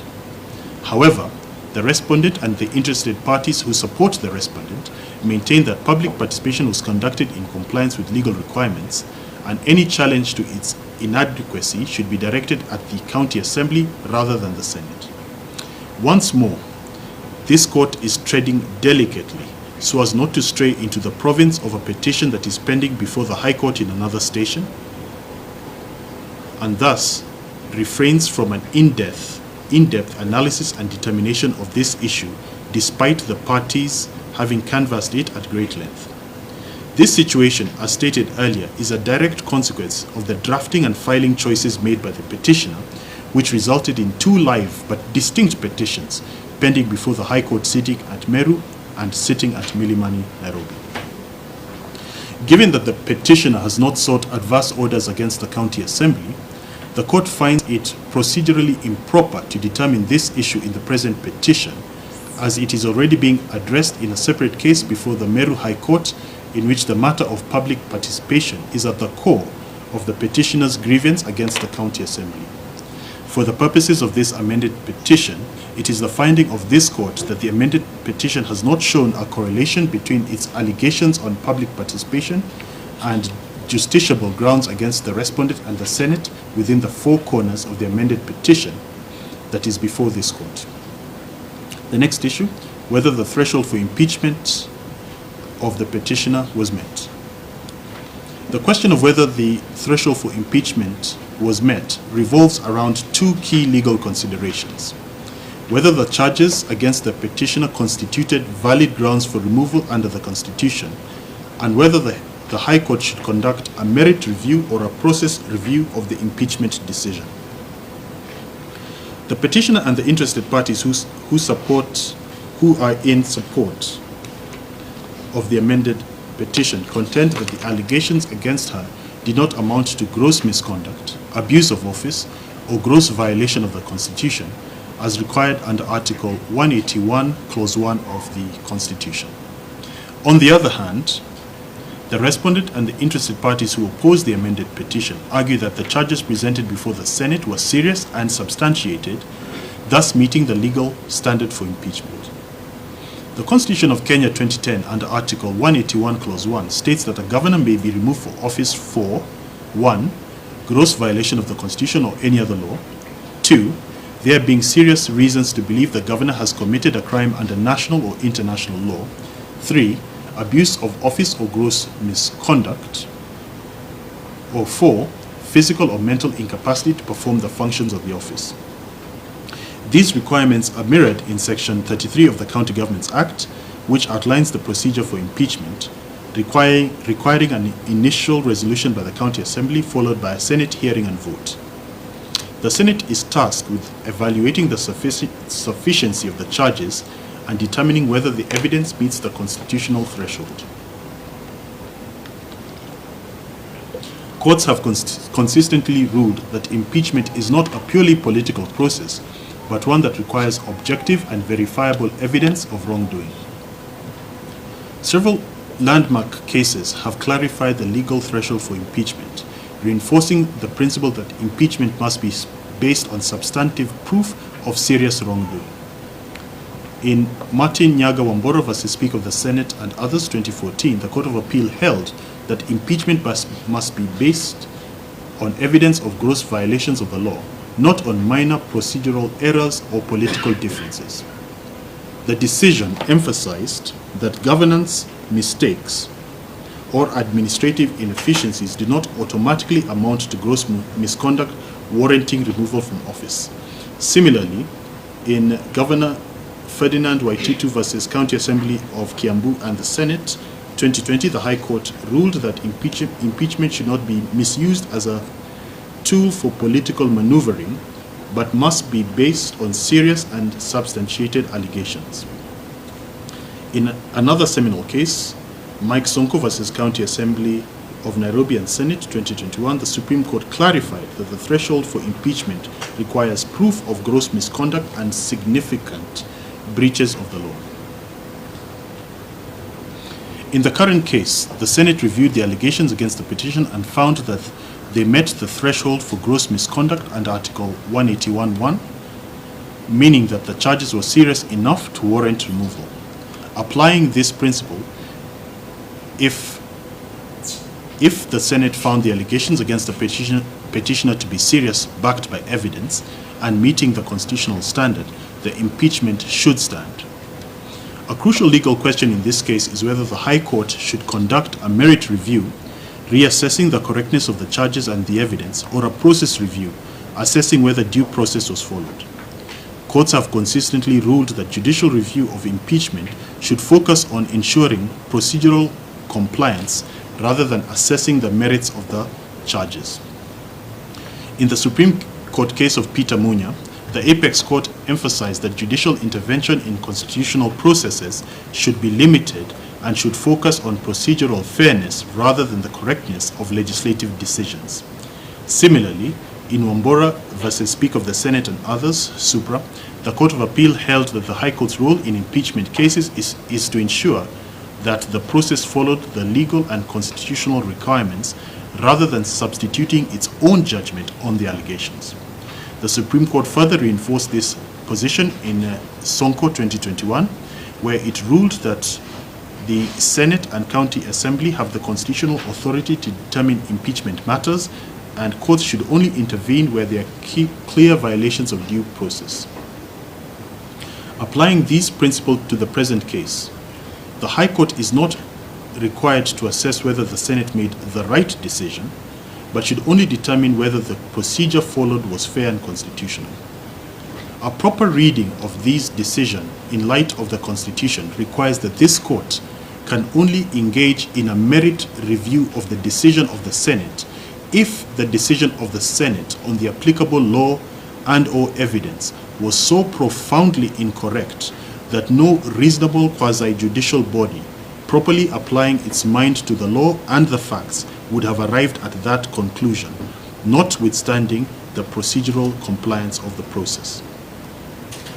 This court is satisfied that the charges laid before the Senate and which were considered by the Chamber in favor of impeachment were of a nature that meets the requirements of Article 181, Clause 1 of the Constitution, and the petitioner has not shown that the Senate's analysis of the applicable law and evidence was so profoundly incorrect that no reasonable quasi-judicial body properly applying its mind to the law and the facts would have arrived at that conclusion, and thus warranting interference by this court. With regard to the procedural and due process probity of the Senate's processes, this court notes that the unique circumstances of this case and the manner in which the parties canvassed the question of fair hearing require that the same be analyzed separately and not as part of an omnibus procedural and due process examination. In that regard, while the court finds that the procedural and due process boxes were ticked in the Senate, the question of whether there was a substantive fair hearing in the Senate shall be dealt with separately and below. The right to a fair hearing is a fundamental constitutional guarantee enshrined under Article 50 of the Constitution of Kenya 2010. The petitioner claims that her impeachment was invalid due to the alleged violation of her right to a fair hearing during the Senate proceedings, a position supported by the first, second, and seventh interested parties, but strenuously opposed by the respondent and the third, fourth, fifth, and sixth interested parties. The relative positions of each of the parties on this issue were extensively set out earlier in this judgment, and thus there is no need to repeat them here.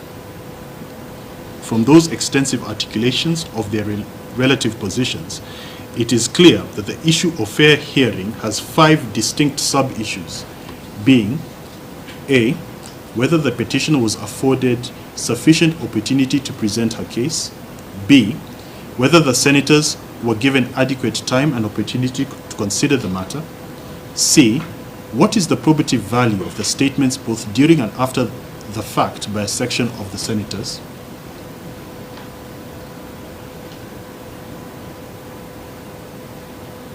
so it should be 6.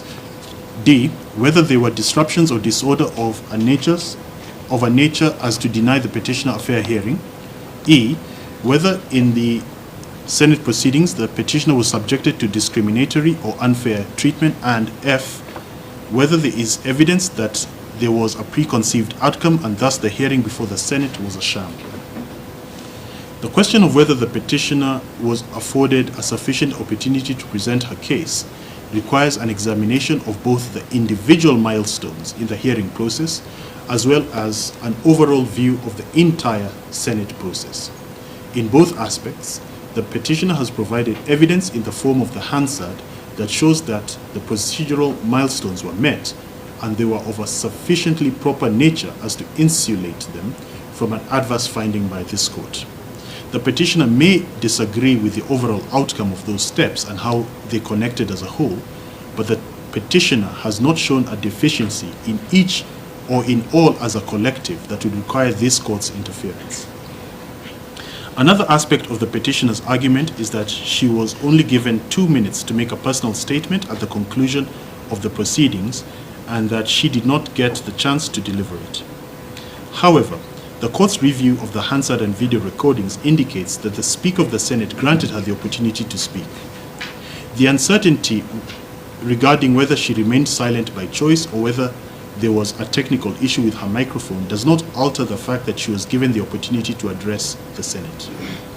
Moreover, her legal counsel did not raise any objections during the proceedings, either regarding the time allocation or any technical difficulties. Courts have previously held that a party who fails to object to a procedural issue at the appropriate stage cannot later claim to have been denied a fair hearing. In Republic versus Public Procurement Administrative Review Board and another ex parte GIB Africa Limited and another 2012, the court ruled that a party who fails to raise an objection at the appropriate stage of proceedings cannot later claim to have been denied a fair hearing. Since the petitioner did not object at the time, and there is no evidence that she was prevented from speaking, the claim that her right to a personal statement was violated lacks merit. Similarly, the petitioner has failed to show that the senators did not have sufficient time and opportunity to consider the matter.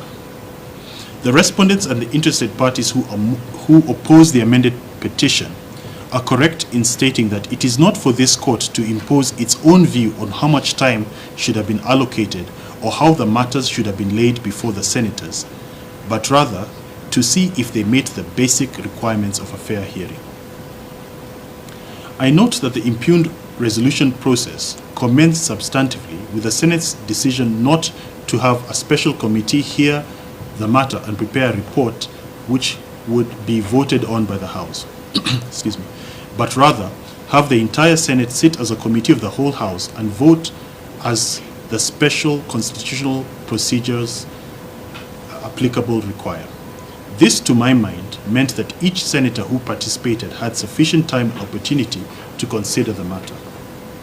One of the petitioner's key complaints is the senators were only allocated 3 minutes each to debate the impeachment motion, which she argues was an insufficient amount of time. The petitioner has presented signing-in forms suggesting that some of the senators may have objected to the short debate time, as well as statements made thereafter about an alleged admission of insufficient time and opportunity by some of the senators.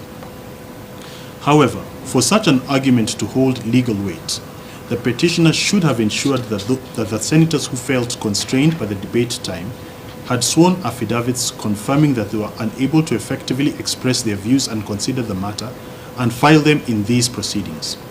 Courts have consistently held that procedural fairness should be analyzed holistically rather than focusing on isolated aspects of a process.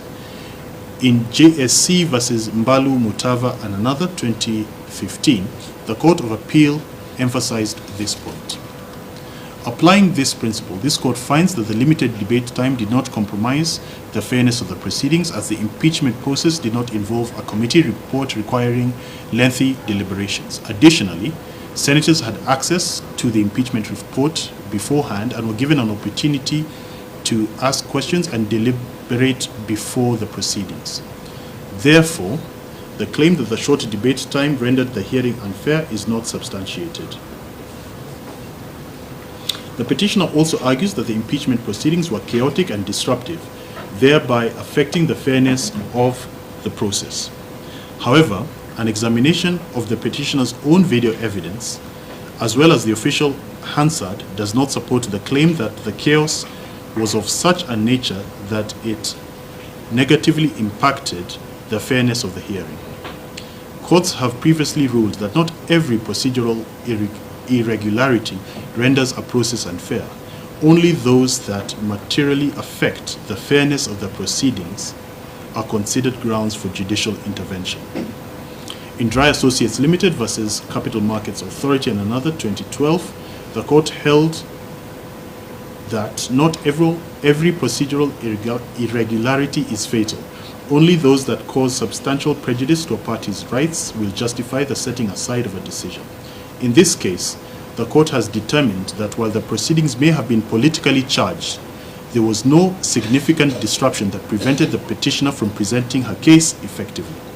Therefore, the argument that procedural chaos rendered the hearing unfair is not supported by sufficient evidence. On the penultimate sub-issue, the question of gender discrimination and denial of equal treatment under the law, there can be no denying that, zooming out from the present case, we remain a nation that regrettably has not made the strides towards gender equality and promotion of the participation of women in governance that a nation of our democratic credentials should have made. There can be no denying the fact that despite all our other successes in constitutional implementation and deepening our democracy, the area of fostering inclusivity and diversity in political representation remains one in which we need to do much better as a country.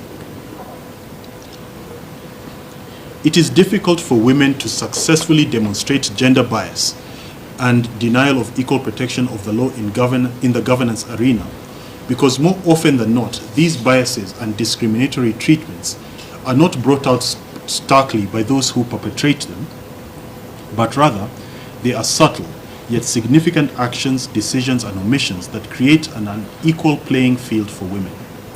That being said, the petitioner and the second interested party have not particularized this complaint with specific reference to the Senate's proceedings, or shown an aspect or element of the proceedings before the Senate that show gender bias against the petitioner. Perhaps this is because, while we have a wider problem with gender bias, the Senate conducted its proceedings strictly without any form of gender bias against the petitioner. Had the contrary been demonstrated to the required standard, then on this sub-issue of 7 main issues, this court would have had no hesitation in quashing the Senate's resolution. The final claims raised by the petitioner relate to the dating of the Gazette notice and the clerk of the Senate's letter, as well as the speed with which the Senate conducted the impeachment vote. The Senate contends that the Gazette notice and the clerk's letter were both dated 20th August 2024, despite the vote taking place on 21st August 2024, which she argues is a proof of a predetermined decision. Under Section 107 of the Evidence Act, the burden of proof is on the petitioner to establish that these documents indicate a premeditated decision rather than being the result of a typographical or clerical error or even a good faith mistake. The petitioner failed to provide evidence to refute the simpler explanation that the date discrepancy was a minor administrative oversight rather than the much more serious claim of a proof of a rigged or predetermined process. Similarly, the claim that the Senate rushed to conclude the impeachment or sat on non-gazetted days has not met the required threshold, as there is no requirement that the impeachment proceedings must last a specific duration. Courts have previously held that the expedited process is not inherently unconstitutional unless it is demonstrated that it deprived a party of an opportunity to be heard. In Republic versus Speaker of Nairobi City County Assembly and another ex parte Evans Kidero, 2017, the court held that an expedited process is not inherently unconstitutional unless it is shown that it deprived a party of an opportunity to be heard. The petitioner has not demonstrated how the Senate's action of expediting the hearing and determination of the matter before it deprived her of an opportunity to be heard or was indicative of a preconceived outcome.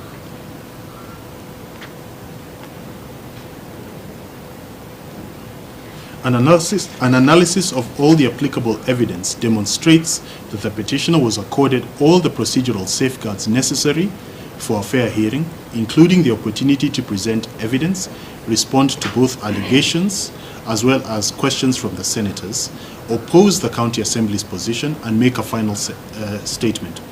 Excuse me. The Senate proceedings followed standard parliamentary procedure, incorporating an opening statement, presentation of evidence, an opportunity for senators to ask questions, and a closing statement. The court has assessed the totality of the impeachment process and found that the petitioner was given ample opportunity to present her case and respond to allegations leveled against her. While the petitioner has pointed out certain aspects of the proceedings that she considers unfair, such as limited debate time, the opportunity to make a personal statement, the alleged chaotic nature of the proceedings, the timing of official communications, and the perceived haste in concluding the impeachment, none of these claims have been substantiated sufficiently to warrant a finding that her fair hearing rights were violated. Therefore, the Senate's impeachment process was procedurally sound and does not warrant judicial intervention on grounds of unfair hearing. Conclusion. Paragraph 133.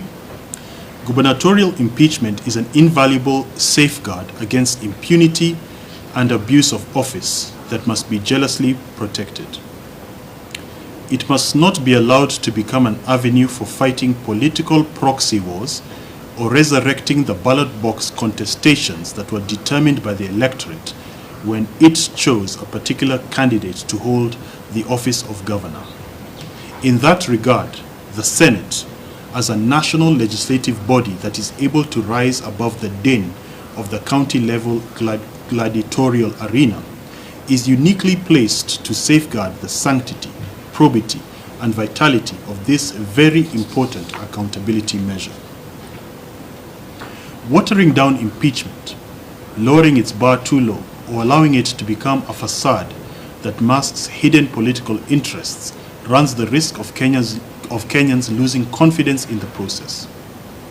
Interventions by the courts come further down the impeachment path, and thus it is the duty of the primary duty bearers, the concerned county assembly and thereafter the Senate, to ensure that impeachment remains as constitutionally envisaged. Turning back to the present case, and in light of the foregoing, the inescapable conclusion is that the amended petition dated 23rd December 2024 has not met the required legal threshold for success. As outlined above, certain aspects of what was laid before this court and submitted on extensively by the parties has been reserved for determination in another forum, a situation occasioned by the petitioner's choice to split her grievances into two petitions pending before two different high court stations. What this court could safely determine without falling into sub judice was insufficiently articulated for finding in favor of the petitioner. While ordinarily courts would follow the event, in the circumstances of this matter, I am satisfied that it is fit, just, and proper that each party bears its own costs. Before I rest my quill by penning the disposition and final orders, I must thank the learned counsel for the parties in this matter for their industry, adherence to strict and short timelines, and the professional courtesy they extended each other. The breadth of their written submissions and the manner in which they ably highlighted those submissions orally made this court's task of judgment writing a lot easier. I would also like to thank the parties for maintaining decorum while attending court sessions, despite this being a highly emotive and charged matter. Disposition and final orders. Consequently, and for the following reasons, this court finds and determines that A. The amended petition dated 23rd December 2024, which is the subject of the proceedings herein, is found to be without merit and is dismissed accordingly. B.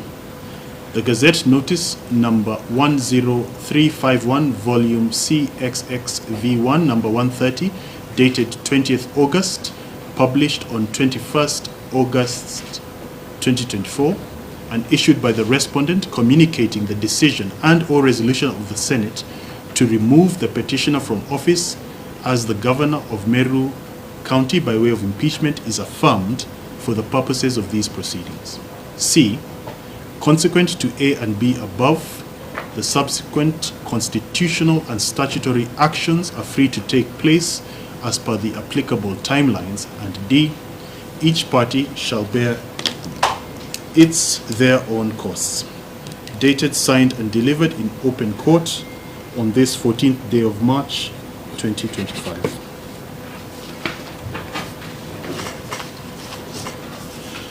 I did, before Councillor Mutuma, before you speak, I did state at the beginning that I would give you hard copies. As I was reading through, I saw one or two spelling mistakes, little double words. I will work on those. It will be uploaded into CTS. You'll have it today. So I'll do that. You'll have it on CTS today. I have signed the hard copy as required by the law with my handwritten corrections of those spelling mistakes. Yes, Councillor Mutuma? Yes, thank you, Your Lordship, for the judgment. We note the expeditious nature in which the court has been able to dispose of this matter. Yes. My instructions, Your Lordship, is that we note from your judgment that a majority of the issues raised in the petition remain unresolved. Yes. And have been shelved and reserved for determination by the petition pending in Meru. Yes. We are therefore of a strong position that there is need to grant the petitioner an opportunity to have those issues which are the majority heard and determined.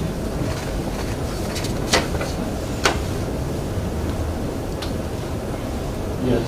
And since the court has had the opportunity to hear the issues being canvassed by all parties extensively, yes, it will then appreciate the need for the issues, for the very weighty issues, to be determined. Yes. As such, Your Lordship, my instructions are to humbly request you to grant us temporary relief in whatever nature, but specifically an order of status quo to be maintained in the prevailing period, A, to allow the petitioner ably prosecute the issues pending before the Meru court, and secondly, to also consider exercising a right of appeal in the Court of Appeal.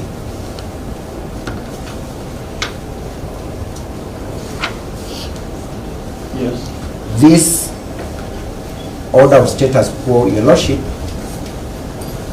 can be structured in such a manner that it will be time bound with the effect of automatically lapsing should the petitioner not have gotten a relief either from the Meru court or from the Court of Appeal. We submit, Your Lordship, that there will be absolutely no prejudice on any of the parties if orders of status quo are maintained. In any case, it is the situation that has been prevailing since August 2024. Having that situation maintained for the next few weeks or months will not in any way prejudice the petitioners. This moment, please repeat the period. The period, my submission to Your Lordship is that in any case, the status quo has been prevailing since August 2024. There will be no prejudice if that same situation is maintained in the next few weeks, or rather for the next few weeks or months, just to ensure that the very weighty issues that the court has appreciated will have an opportunity to be determined on merit. The contrary is true, Your Lordship, that should an order of status quo not be issued, then effectively, whatever is pending in Meru, whatever is pending in the Court of Appeal, like the court has ably noted, is all rendered an academic exercise.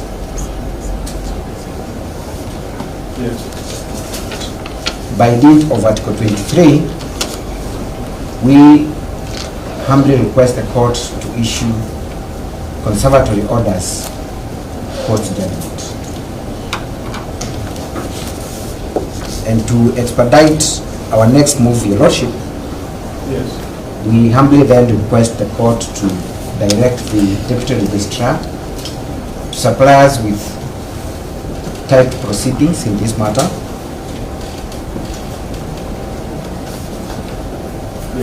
And a copy of a certified judgment.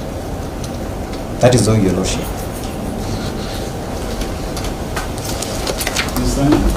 Yes. Thank you, my Lord. My Lord, we oppose the application for the first reason that this court has identified. You oppose? Yes, we oppose the application. My Lord, in the judgment, this court has identified that the petitioner's action of approaching two different courts was for this purpose exactly.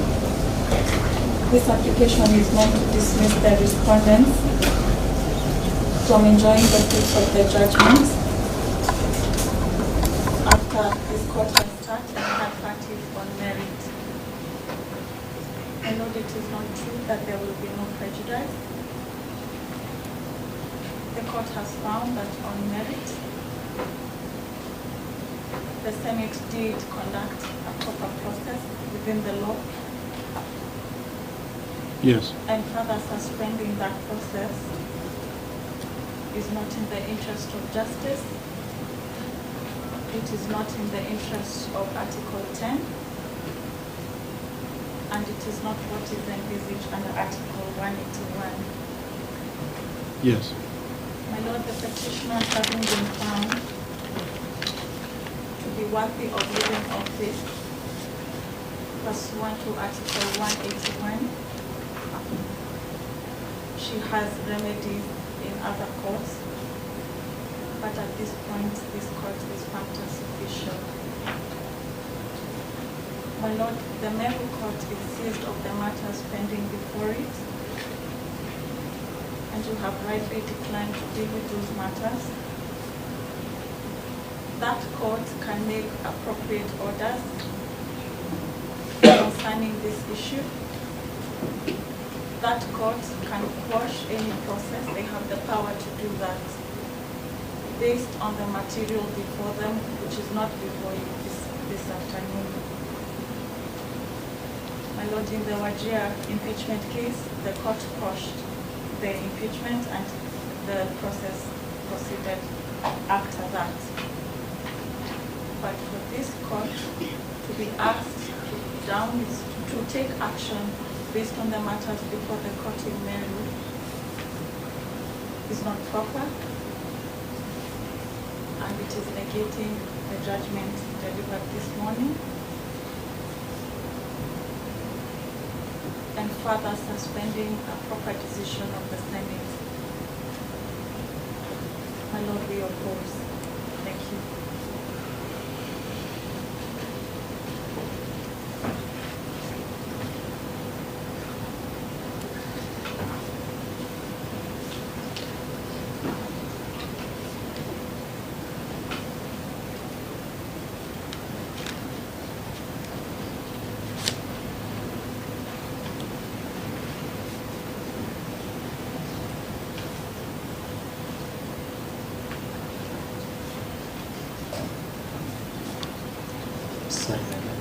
Just a moment.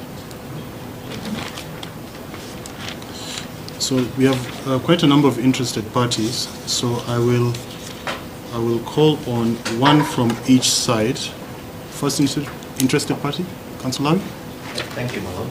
Yes. It is very for the industry that the court has shown in determining this dispute within the timelines that it has so done. My Lord, we wish to submit to associate ourselves with the application by the petition with regards to the request for a status quo order. This will enable the parties to ventilate the issues that the court has so referred to the petition that filed in mail. Yes. These interim orders will be able to avoid the disruption of the governance. We also wish to request for time copy of the proceedings as well as certified copies of the judgment. That is all I'm saying.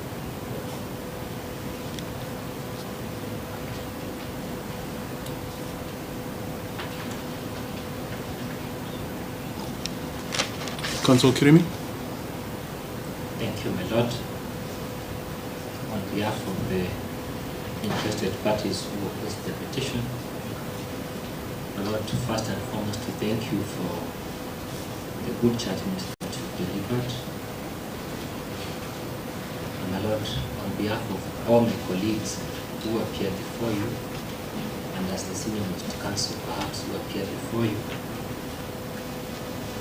we are sincerely grateful for the opportunity to canvass the issues we did before you. My Lord, so that I won't come again before you. Yes. We are also sincerely grateful to yourself for the professional courtesy that you extended to us. Yes. My Lord, in a specific way, we are very grateful that you found in your heart to forgive us when we did not appear to be proper before you. Yes. And we thank you specifically for pushing yourself and ourselves to meet the strict timelines that you set to advance this petition before you. My Lord, turning to the application by Mr. Mutuma,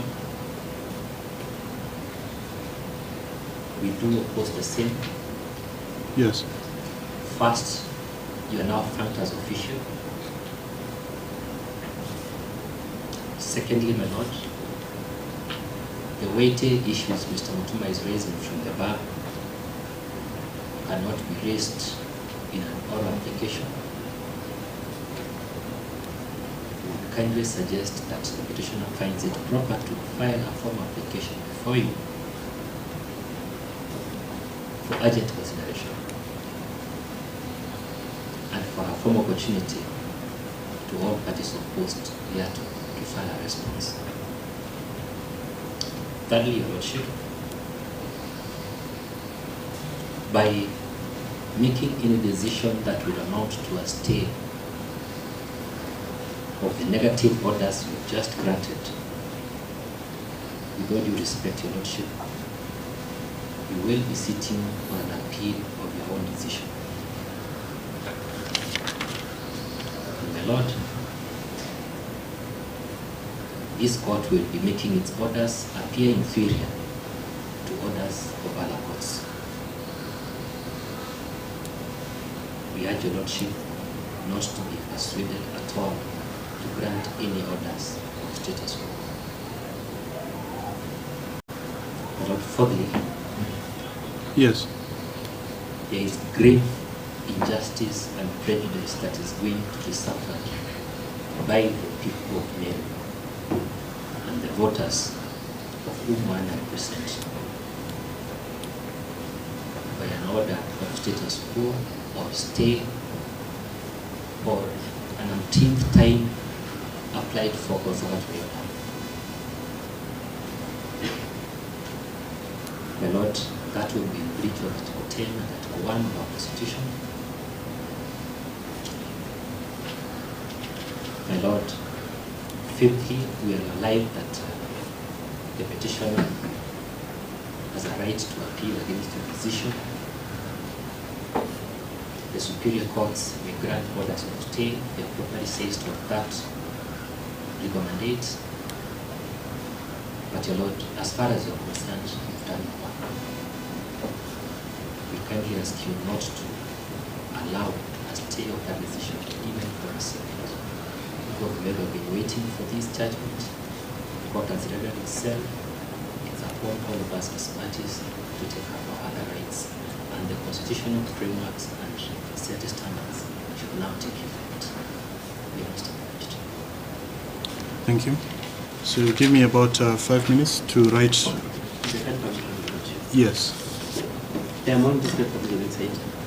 I beg for 5 minutes, Your Lordship. No, because we have so many interested parties, if I extend to yourselves, for fairness, I'd have to extend to others. It's a straightforward issue. I think every counsel who walks into a court in this country and beyond has an application for stay in their mind, or how they will attack an application of stay if their side has won. So I'd request that you allow me to give my ruling, and we leave it at that.